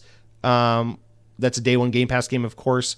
I think, isn't the May 19th date, isn't that the early access if you get the deluxe edition? Because I think the game comes out, like the 21st, 22nd or something? I don't know. But yeah, of course, it's a Day 1 Game Pass game. That's the big game for Xbox this month. Also, on May 11th, we get a Day 1 Game Pass game, Outbound, for cloud, console, and PC. And Black Jacket comes on May 12th, along with Call of the Elder Gods. I don't know some of these games, but Call of the Elder Gods is a Day 1 Game Pass game as well. Elite Dangerous is coming to Game Pass on May 12th, and then on May 14th, Doom the Dark Ages, since it will then be a year old, will come to Game Pass Premium, so not just Ultimate. And then finally, another Day 1 Game Pass game that I know a lot of people are excited about. I have a friend who keeps texting me about it, even though I keep kindly telling him I don't give a shit about Subnautica. Subnautica 2 comes to Game Pass on May 14th, so I know that game has been hotly anticipated, so excited for you, buddy. Excited for all you other guys out there that are looking forward to Subnautica 2. And then on May 15th, the following games will be leaving Game Pass. So Galacticare, Go Mecha Ball, that game's awesome. Culebra and the Souls of Limbo, Paw Patrol Rescue Wheels Championship, and Planet of Lana are all leaving. So give them a try now if you want to play them before they're gone. And then later in the month, we'll have the other half of this month's Game Pass games coming and going. So there's your update on Game Pass for all you scoundrels that are still subscribed. And with that said, guys, I'm going to go take a water break, stretch a little bit, and then I'll come back and we'll do the rest of the show, the what I've been eating, playing, and the listener comments. So come back in just a second. All right, guys, welcome back. So, all right, I went downstairs because I bought this Korean pear like a week ago at the grocery store. It's been sitting on the counter, and I kept meaning to cut it up, and wouldn't you know it, it went bad. It's been sitting there too long, so I cut it open. It's very much not edible. So that's not happening. So that's in the trash now. But I'm not in the trash. Not yet. So let's talk about the games I've been playing. I got some fun stuff to talk about. It's been lots of fun games to talk about as of late. So get into that. Oh, wait, what's this? Before I can tell you about Pragmata, Kiln, and Vampire Crawlers, first I need to tell you about what I've been eating. I don't know if I talked about this recently, but I have been helplessly addicted to this. I think this is going to kill me. Instant Vietnamese iced coffee. I most of the time I'm like a Keurig guy because it's just it's simple. You know, usually I'll buy like the Caribou coffee pods or the Dunkin' coffee pods or something. I think right now I have some Lavazza coffee pods and whatever. You know, throw the little Keurig pod in there, brew a cup of coffee, sometimes just a little sugar, sometimes cream and sugar, whatever. You know, if I'm feeling really spicy on a weekend, maybe I'll put some sweetened condensed milk and then pour it over ice or something. I don't know. But that's usually like my go-to at home for coffee. But I love Vietnamese coffee. I usually get it like anytime I go to like a banh mi shop or like a Vietnamese restaurant or whatever. But man, I've gotten really addicted to the instant Vietnamese coffee. It's kind of different. Like it's not like the Nescafe instant coffee you buy like a regular grocery store where it's like just kind of tastes like shit. Like instant Vietnamese iced coffee tastes kind of legit compared to like real Vietnamese coffee. And so it's so cheap. It's so like convenient. And so, I mean, you microwave a little bit of water, you pour the packet in, you stir it, and then you just pour it over ice. And then it's this beautiful, creamy, sweet concoction. For those who've never had or aren't familiar with like Vietnamese coffee, I won't get super nerdy on it, but basically it's a different type of bean. And it's a bean that has more of an intense flavor and higher concentration of caffeine. Basically, when the Frenchmen invaded Vietnam, they started drinking this coffee and like kind of fucking with it and making their own like French style coffee with the beans grown in Vietnam, and then it kind of like locals adopted it and twisted it around. And anyway, the coffee culture is a huge thing in Vietnam these days, or has been for the better part of the last century. But it's the classic way to eat it is they have this or drink it is they have like this brewing method called like a fin, where you like brew a tiny amount of it at like a high pressure concentration. You get like a little bit, and it gets like a really intense shot. But then you mix it with sweetened condensed milk and pour it over ice generally. So it's very creamy, it's very sweet, but it's also very like intense and rich and bold coffee. So it's awesome, but it's a very unique coffee. I've always loved it, but lately I've just been so fucking addicted to the instant Vietnamese coffee packets. Anytime we go to like one of the Asian grocery stores in Orlando or Tampa, I stock up. I'll buy like a couple boxes of it. And then in the morning when I'm going to work and I'm making my cup of coffee, I'm like, I can go with the Keurig and just drink like a nice regular cup of black coffee, a little sugar in there. And then I cave and go for the instant Vietnamese iced coffee. As of late, it's so good because you always got to drink it iced anyway, which is perfect because it's Florida and it's hot here, and I almost always want iced coffee over hot coffee. So I don't know, man. It's a little bit of laziness, but it's so tasty. It's so good. If you like.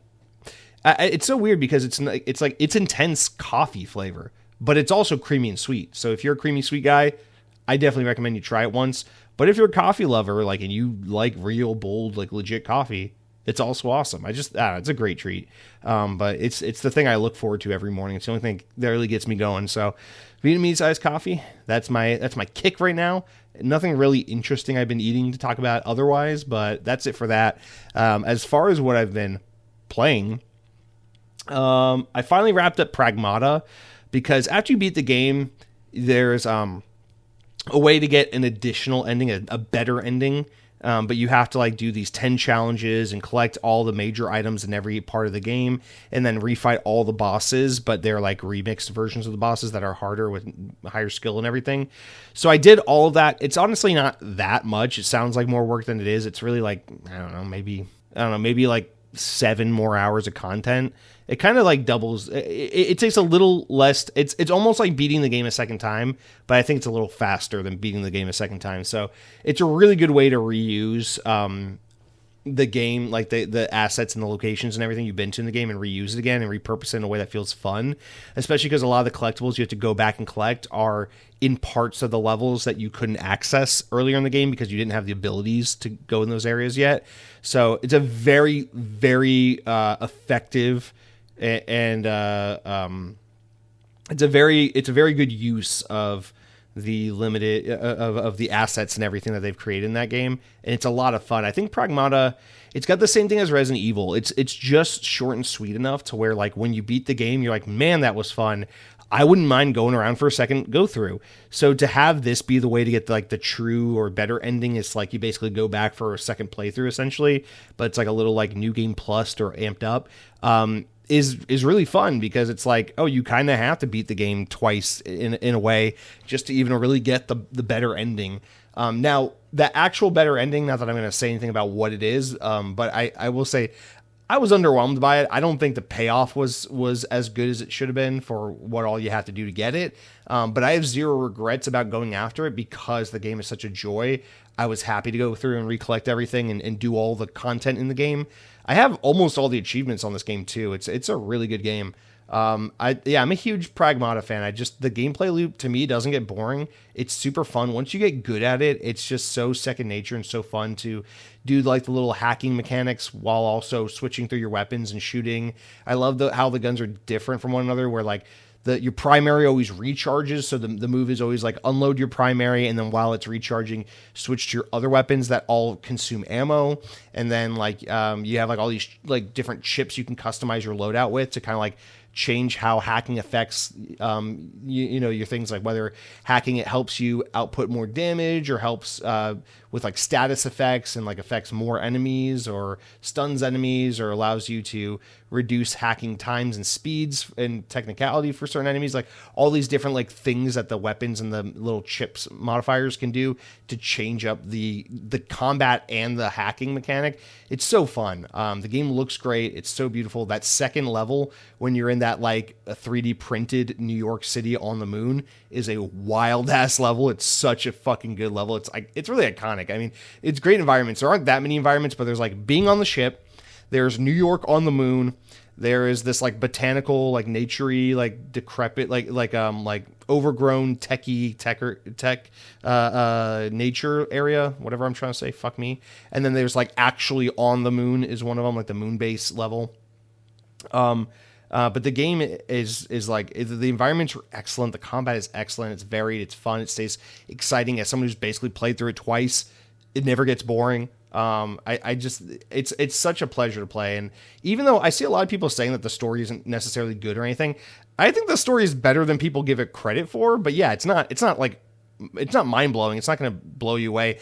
I do think the ending of the game is, while kind of not abrupt, but while kind of like, I wish the game could have carried this much, like, I don't know how I want to put this. I think the ending of the game is very sweet. It's very touching. It's very cute. The music is effective. The acting is effective. Like, what happens is really cool. But I just feel like the game could have done more building up to that to make that moment more meaningful. But the actual ending itself, I think, is pretty impactful.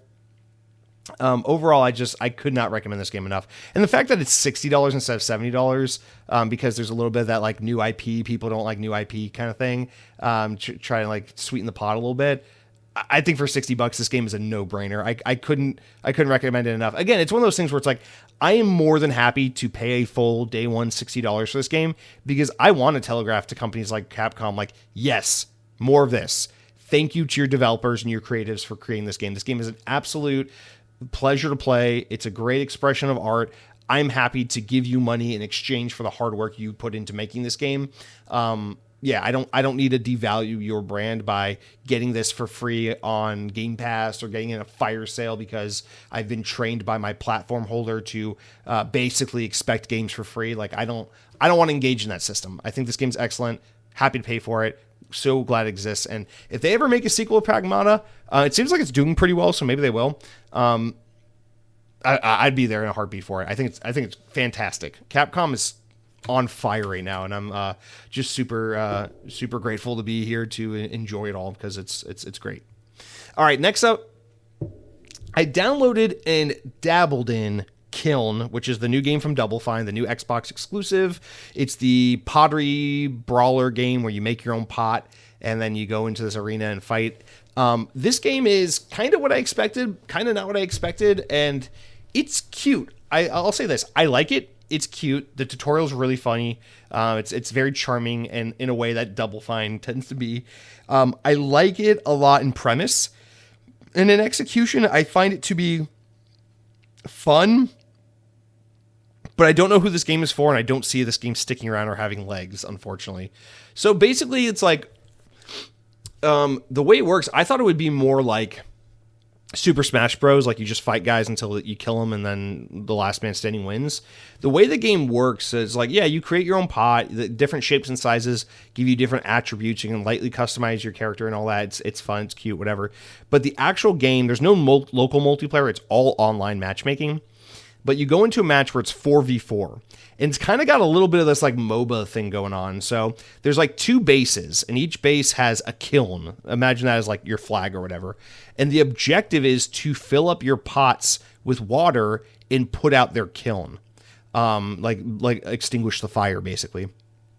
So it's 4v4, and of course, as you're running around the map, there's different lanes on the map. You're trying to, if you come in contact with other guys, with enemy players, you fight them, you punch them, you kick them. You have different abilities and moves depending on what type of pot you've created. Like if it's a wide one or a big one or a small one or whatever, you have different movements. Like you can roll around, or you're faster or you're slower depending on what your size is.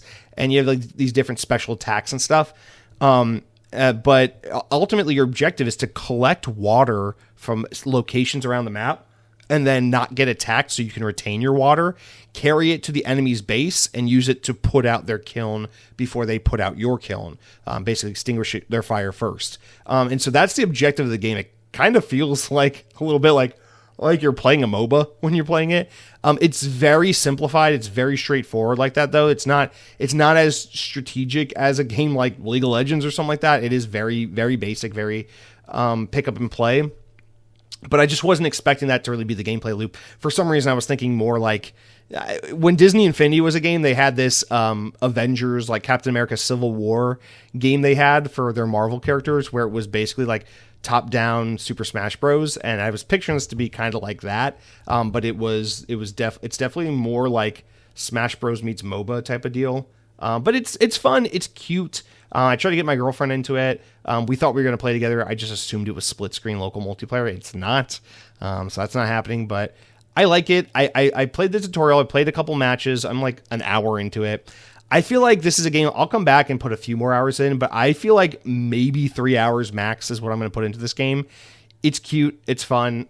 It's just nothing special, and it's such a competitive time right now where I just don't feel like I have the energy for something like this. Like there's just not enough time for this. So unfortunately, I love Double Fine. I'm always rooting them on. I think the art style is charming. I think the idea and the premise of this game is cute as hell. And I always applaud Xbox for allowing some of their teams to make games like this. The fact that they enable creators to, despite being a big company, to make games like Kiln when they're also the publisher of games like Call of Duty. I think that's badass. So I appreciate this game. Not everything's going to be a home run, but this isn't a failure either. I feel like in terms of like being a fun game, an executed game, it's a nice. If we're keeping with the baseball analogy, it's a nice single. We're on base with this game. It's not anything special, but we're on base. It's cool. All right, so that's Kiln, and then the last game I've been playing is the one that I'm mostly playing now because I beat Pragmata, and now I'm kind of like helplessly addicted to this last one. So Vampire Crawlers. This game came out last week. So my Steam Deck, I got it back. I got a message from Valve last week that was like, hey, your Steam Deck has been repaired. We're shipping it back to you. And I was like, all right, fingers crossed, but also like I'm not holding my breath because I had a bad experience with Samsung earlier this year with sending my phone in for repair. So I'm like, I don't know. Let's see how this goes. I was just kind of assuming the thing was going to come back broken. To my surprise, my Steam Deck comes back. It's in excellent shape and it's working perfectly fine now. So the audio thing's been fixed. I don't know what they did. I think they flashed the device or something, reinstalled the OS, whatever. But my Steam Deck is working as advertised. It's great. For $300, I'm super happy now with what I have and what I got from that deal. And with that, I'm finally able to sit down and really enjoy the Steam Deck as a device, because the first week I had it, I really couldn't enjoy it. I was so annoyed by the audio bug that I was like, oh my God, I feel like I bought this broken device. I can't enjoy this thing. So now that it's working as advertised and intended, I feel like I can really give it a fair shake. Here's the thing. I'll talk kind of broadly about the Steam Deck and then also about the game. Vampire Crawlers. I think the Steam Deck is fucking cool. I was sleeping on this thing, man. I've been missing out. If I knew how much I would have liked this device, and if I knew how much Xbox was going to screw us over this generation, I probably would have bought this thing back in 2022 when it first came out. But I think the Steam Deck is a fucking win. I keep thinking about, Cronky used to have one. He got one when it first came out, and he said he sold his because it was like a piece of shit. Like the battery had issues. It was cheaply made. He just didn't like it. He didn't think it was a necessary thing. I don't know how anyone feels that way. I'm playing with the Steam Deck, and I'm like, I think this thing's fucking sick. I love it. So I'm having a blast with it. I love the idea of like the Steam Deck being my handheld for like the indie games and the smaller games and some PC games that I want to play on the go. And then my Switch can be the handheld device I play for all the other stuff, all the Japanese shit, obviously your Nintendo games and whatnot. So I love this. Like these days, I guess I'm doing a lot of handheld gaming. It's really a lot of Steam Deck and Switch 2. And I feel like these are kind of the devices I'm going to be playing on the most as of, for now. And Vampire Crawlers came out around this time, and it couldn't be a better game to really, a companion piece for the Steam Deck. I also downloaded Slay the Spire 2 because I've always been curious about checking out that first game, and everyone's loving the sequel that just came out. So I'll get to that probably the next weekend or something, but Vampire Crawlers is my shit. So let's talk about that game a little more broadly. It's a new game from the guys that made Vampire Survivors, which is that kind of like viral game from a few years back.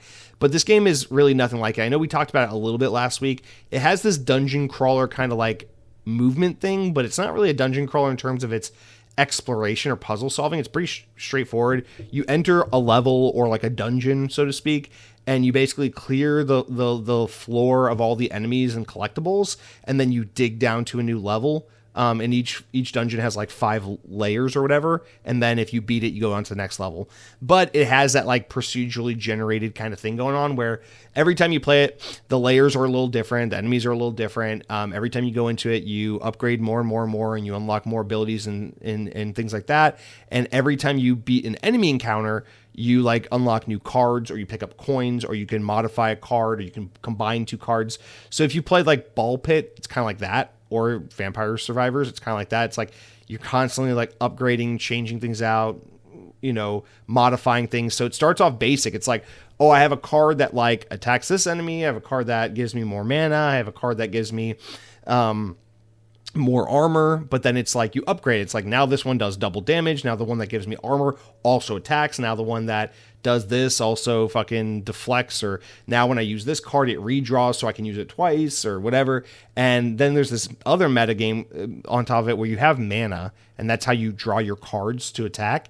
But it'll be like you start with like 2 or 3 mana and you want to try to get up to like 4 or 5, but you got to play it right because all the cards require mana to use, but some cards require 0 mana. So the idea is to get a multiplier by going in numerical order. So you play all your 0 cards first, then you play all your 1 cards first, then you play all your 2 cards first. But if you're early in a dungeon, you only have like 3 mana or 2 mana. Maybe in some encounters you might want to use your 0s then your 2, or you might want to use your 0s and then 2 1s. It all just depends what's going to be better for that combat scenario. But this is not very, like, it sounds strategic, but it's very like low thinking on the fly strategic energy, because it is mostly just like fast interactions, fast battles, click, click, click, burn this card, burn this card, burn this card. And it's just that loop of like, it's so much fun. Every time you get into a new dungeon, you're probably going to die the first 2 or 3 times you play it. You upgrade more and more and more, and then you get a better like lineup of cards and things like that. And then you just breeze through it and you move on to the next one. And it is very much just like Vampire Survivors, just like Ball Pit, just like Dead Zone Rogue and all these games I've been addicted to lately. It's very much like you beat a dungeon, you're like, okay, one more, let's do another one. Or you die in a dungeon, you're like, let me re-roll, I can try that again, I'll be better this time. It's so fun. There's like a little hub where you can like go to the store and upgrade, and you can do other things, but then you go out into like the main map and you just select your next dungeon and just basically keep on moving on. There is a way to beat the game. I have every intention of trying to beat it. I'm fucking loving this game, but we'll see how hard it gets as you progress, because a lot of these fucking like smaller indie games, I feel like they get super hard and then I just kind of bitch out after like halfway or 3/4, but we'll see. I'm loving Vampire Crawlers. If you liked Ball Pit, if you like Vampire Survivors, if you like Dead Zone Rogue, if you like this kind of gameplay loop, dude, these games are they're so addicting. This one's excellent. I'm very much loving it. It's such a video game kind of video game. I love this shit, where it's like there's nothing to it. This is such a video game concept. It's like, oh yeah, you're like this vampire and you go through dungeons and you fight different creatures and you use spells and you use cards and you cast magic and you hit them with battle axes and swords, and it's so nerdy and so fun. It's so pick up and play, and I love it. So that's Vampire Crawlers. That's really it for what I've been playing. With that said, guys, let's move on to the last and best segment of the show. The comments, the shoutouts, you know how it goes. YouTube.com/Xbox On Podcast. Click on this episode, talk about whatever the fuck you want to talk about, and we'll read it here on the show. I took the lazy route this week and just pasted all the comments, didn't really parse through them and organize them in a meaningful way. So we will just read them in random order and hope that we can get some meaningful discussion here. So let's start off at the top. I think we got like 7 or so write-ins. But also as a side note, just a reminder, if you're on podcast services, please leave a 5-star review. You don't even have to like the show. You can just leave a 5-star review and be like, Daredevil Born Again Season 2 is very good. 5 stars. And then just that can be your review for Xbox On. I'm cool with that. 5 stars, please. All right. Mr. Dead Captain James writes in and says, my guess, this is in regards to last week where it was, is Xbox, I think the topic was, is Xbox pretending or are they actually evolving? Dead Captain James says, my guess is it's pretending at this point. We need to see years of actual change, not more lip service. But sadly, I think it's too late, as always, with Xbox. I agree completely. It's lip service, but not because they're lying. It's lip service because until enough time has lapsed for you to make meaningful change, there's no way we can really tell. But right now they've been doing so much talking that it's hard not to say it's lip service. But yes, I worry that you are right, that unfortunately it's too late for Xbox to really make any meaningful change. But here's hoping, man. Windows Phone and Zune and now Xbox, we're just always hoping they somehow do the right thing. They're not going to, but who knows, maybe.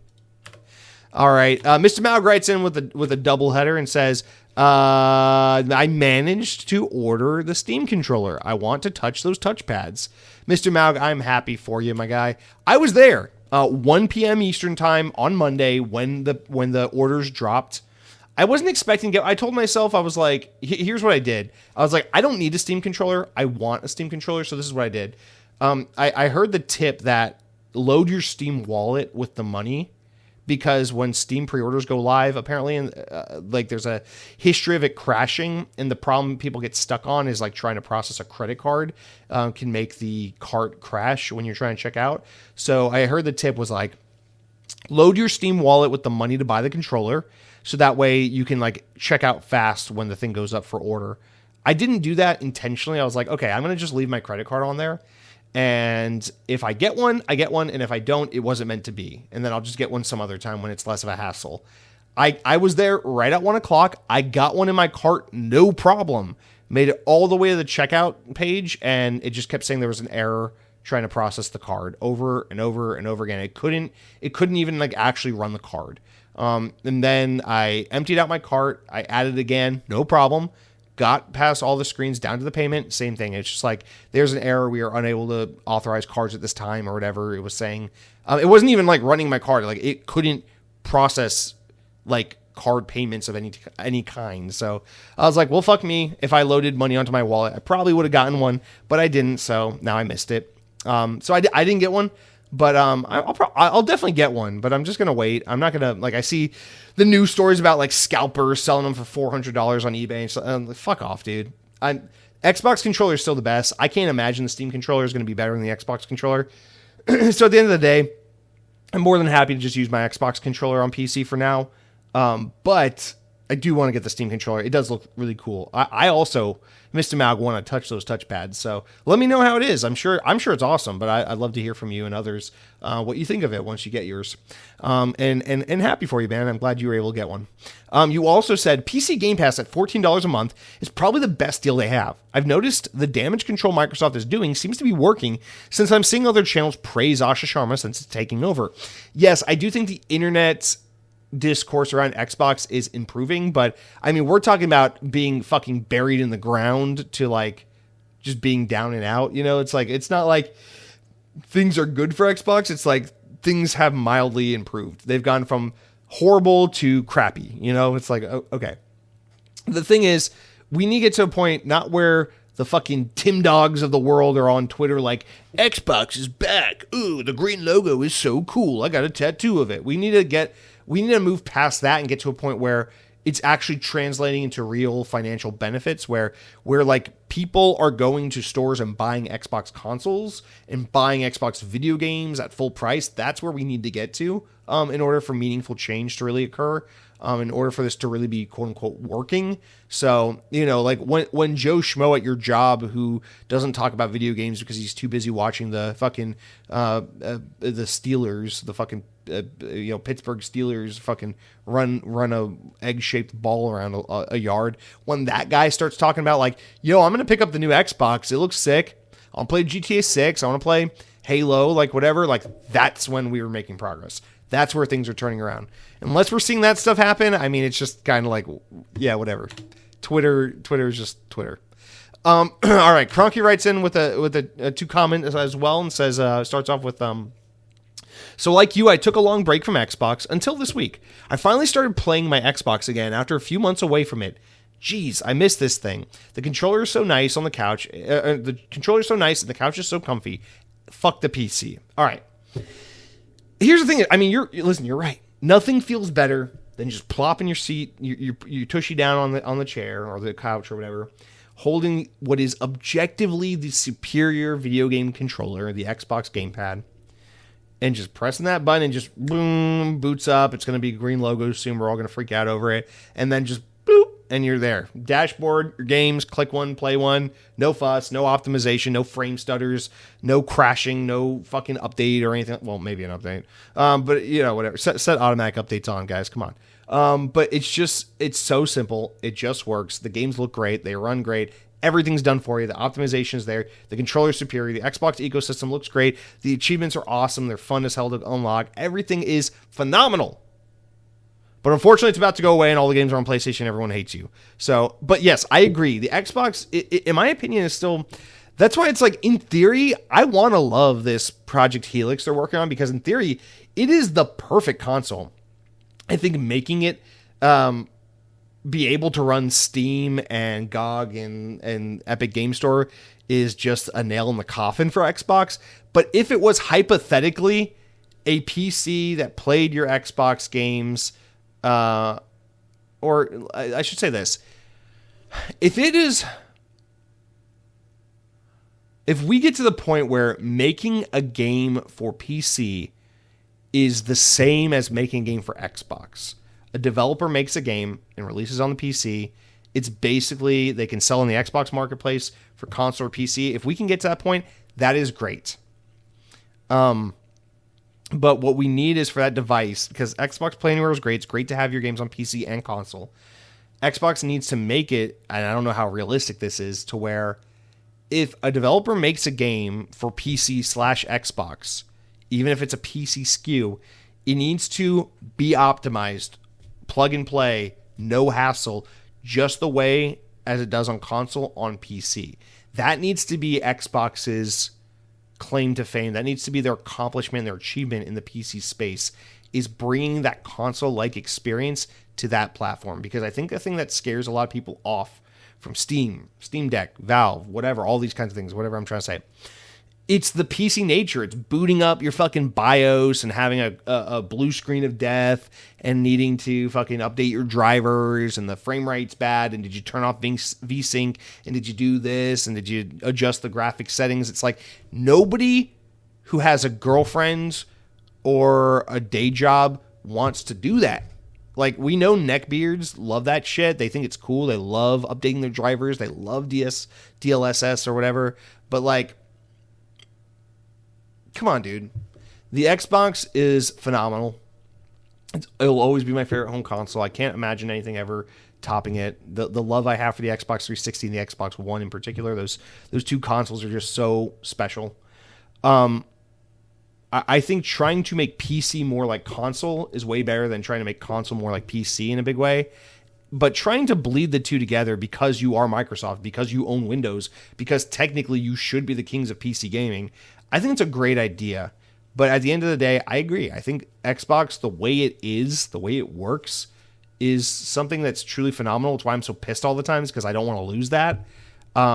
Even as much as I'm loving my Steam Deck and I'm loving playing games on PC as of late, I agree. There's still nothing better than an Xbox. Even the Steam Deck, like, compared to my Switch, which also has that beautiful Xbox seamless experience, like, the Steam Deck still has these issues where, like I put it to sleep one night, and then I woke up the next day and I started playing it, and it wasn't in sleep mode anymore. It powered down, and I had to reboot the whole thing. And I looked it up, and I was like, uh-oh, is this thing broken again? Is that normal? And they're like, yeah. Sometimes to conserve power or to prevent overheating or to prevent corrupted files, the Steam Deck will just shut itself down, and then you just have to reboot it. No big deal. I'm like, no, that's a big fucking deal. What's the point of sleep mode if the handheld just decides when I shut down and when I'm in sleep mode? Like, that fucking sucks. The Switch would never do that. My Xbox would never do that. Like, that's that kind of stuff where I'm like, fucking PC gaming, man. Are you kidding me? So it's not all rainbows and butterflies over here on the Steam side of things. On the PC side of things, there's a lot that Xbox gets right and is so great for. But I agree, man. I just wish Xbox could focus on being great instead of whatever the fuck they become, because it's sad. It's tough to watch and it's sad. But your second comment says, I was thinking PlayStation is not going to put single player games on PC anymore. This seems to be a response to poor sales. For example, I saw Forza Horizon 2 sold like 230,000 copies on PC. Forza Horizon 2 only sold? Forza Horizon 2, like the game from 2014? What? Source is a tweet, so don't take it with a heap of salt. The sales on PlayStation games were initially super high, though. I'm wondering if Xbox games on PS5 will follow a similar trajectory. Initially, they port the big games and people will buy them like hotcakes. Then later, the novelty is gone and people start to realize exactly what they were missing. The number of sales will start to decline until Xbox goes back to exclusivity. Yes, I think 100% this is what will happen, because I think that's a huge part of what Sony experienced. Because when they first started bringing PlayStation games to PC, it was a huge deal. I think it was like they started with like Horizon and Days Gone, and those games sold absurdly well on Steam for a while. And then by the time they got to like God of War Ragnarok, which should have been a huge game, Spider-Man 2, which should have been a huge game, the sales have just kind of like been like, meh, this is like measly chump change. And when you consider the money they're putting on advertising and porting and bringing over to Steam, and the fact that when they sell a game on Steam, they only make 70% instead of 100% of the sales, it's like, what are we doing? And then to some extent, even if it's marginal or small, we're like devaluing our brand by putting our games on a different platform. Like, why are we doing this? And I think Sony saw that and was like, this isn't worth it. This juice ain't worth the squeeze.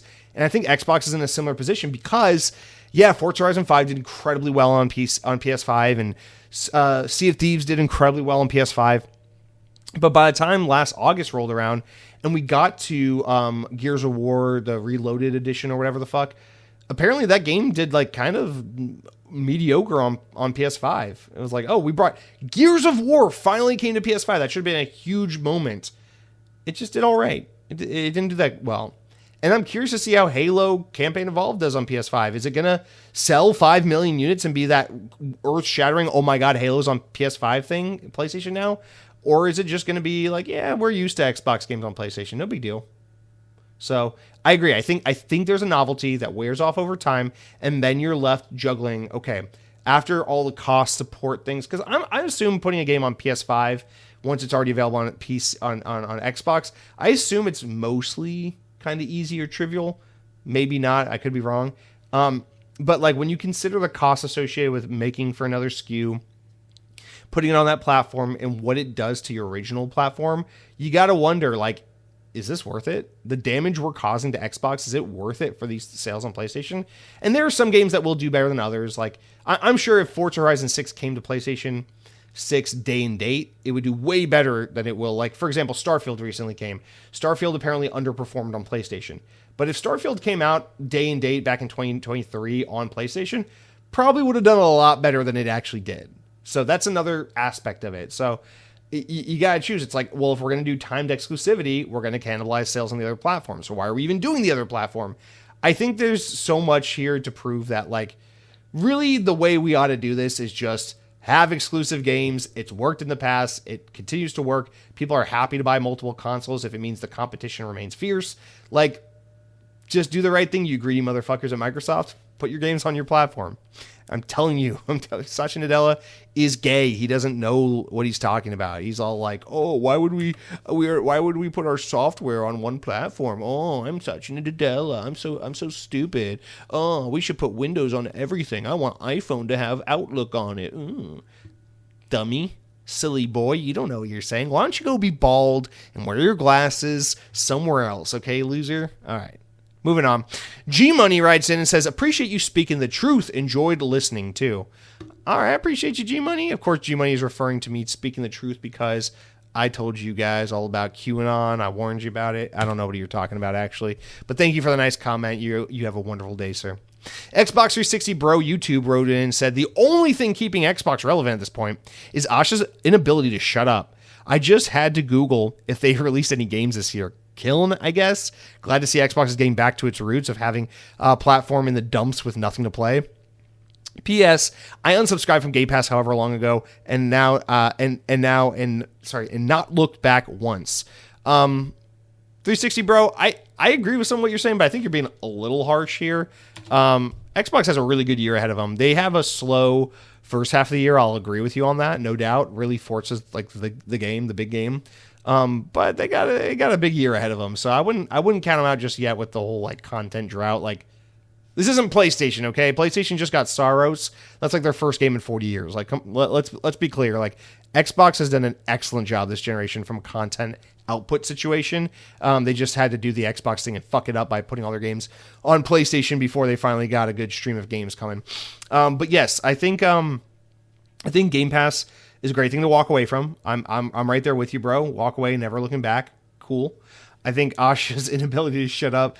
Yeah, it's definitely rallying the fans again. But yeah, I agree. I think go quiet. I think the earth-shattering news that Phil Spencer's gone and Asha's in, I think the plan is like, what you really ought to do is just go radio silent. Put your heads down. Get to work.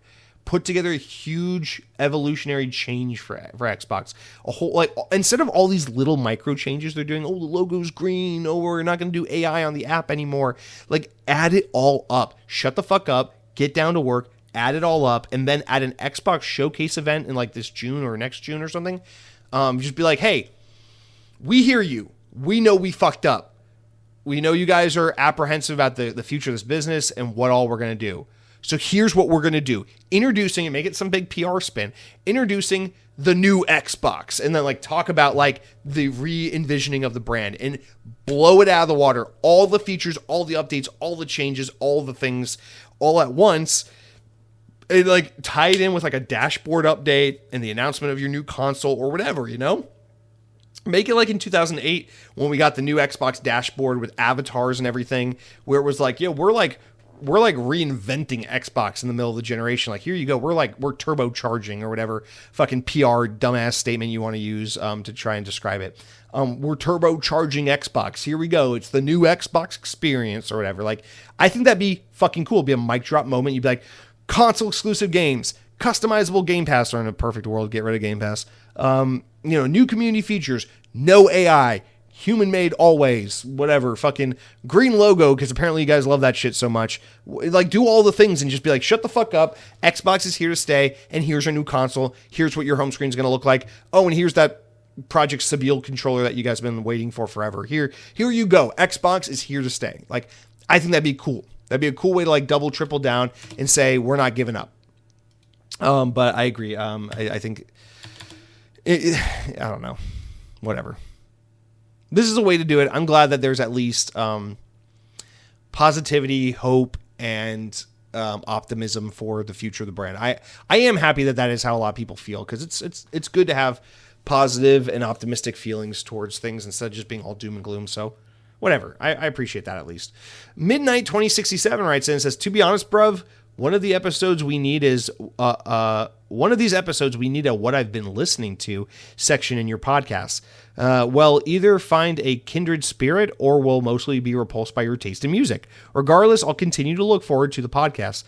I've talked about music a couple times on this show. Sometimes like the year-end show, I'll talk about like some of my favorite records or something of the year. I don't know, dude. Chances are my music taste will repulse you, because I'm not saying this in like a cool hipster way, like I'm too cool, I listen to cool music that you don't know about.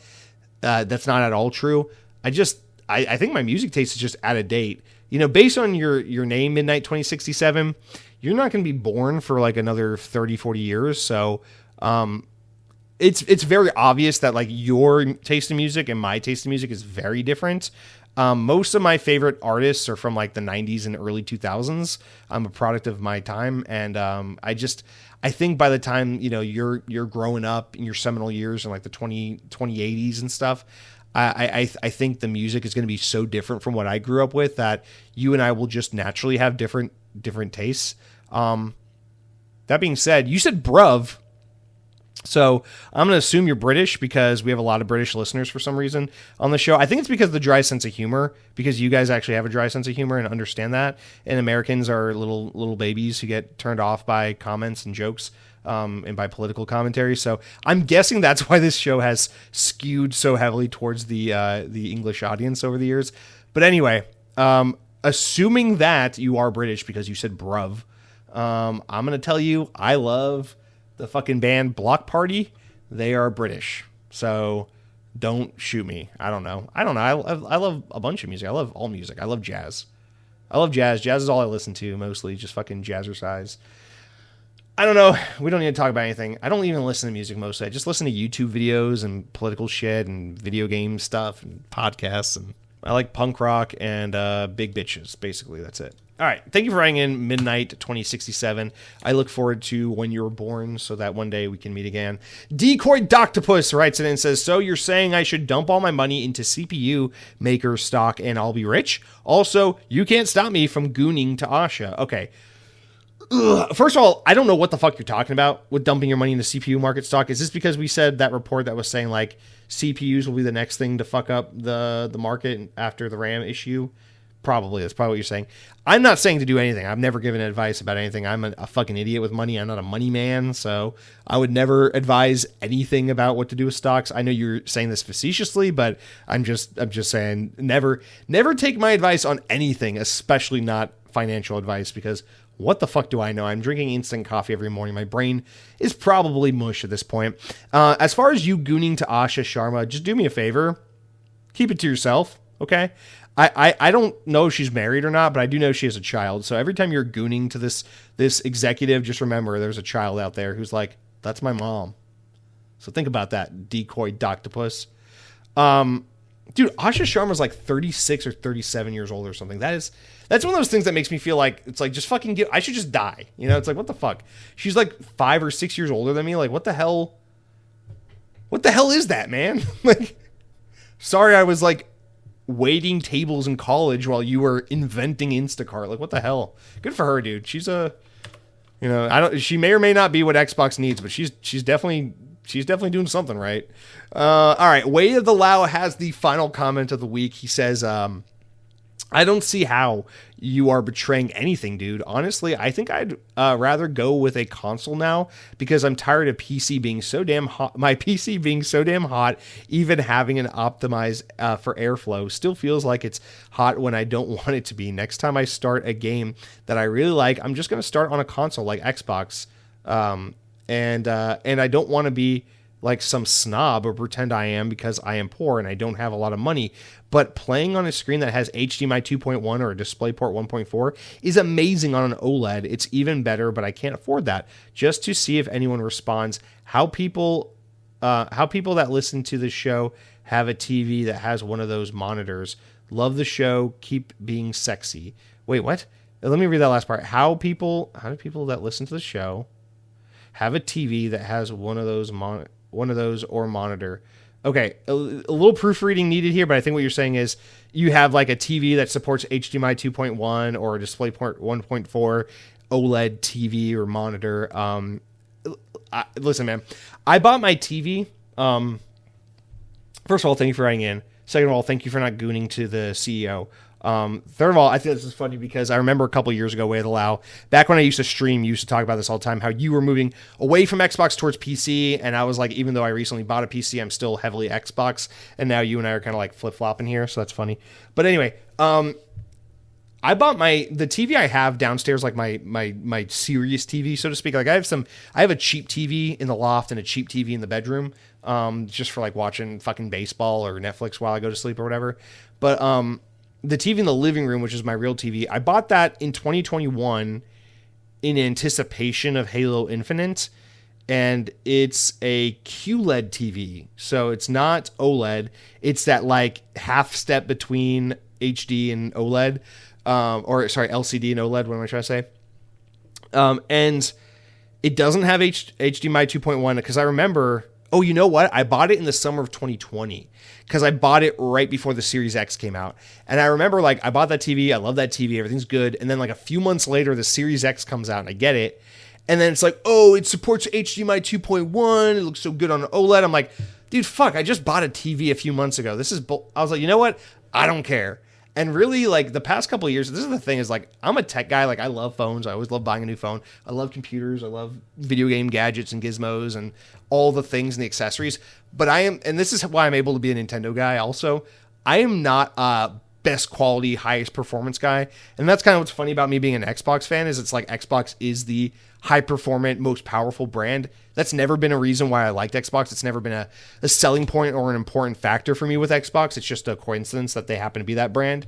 But like I am, especially when it comes to TV, I am not a snob. Like, I don't give a fuck. Like, when I buy a TV, I'll do the most bare minimum research to make sure that, like, I got it in game mode, or I got like the frame rate thing going the way it needs to go, whatever. Like, I won't have it on the worst settings, but I probably don't have it optimized the best, you know?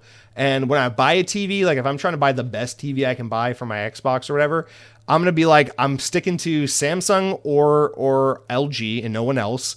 And then I'll just buy whatever like the best, you know, TV at the time is for $600 or $700, you know? Like, I'm not going to buy the cheapest TV. I'm not going to buy the most expensive TV. And then here's the kicker is I bought this cheap Toshiba TV for my bedroom, and this cheap, what's the Chinese company?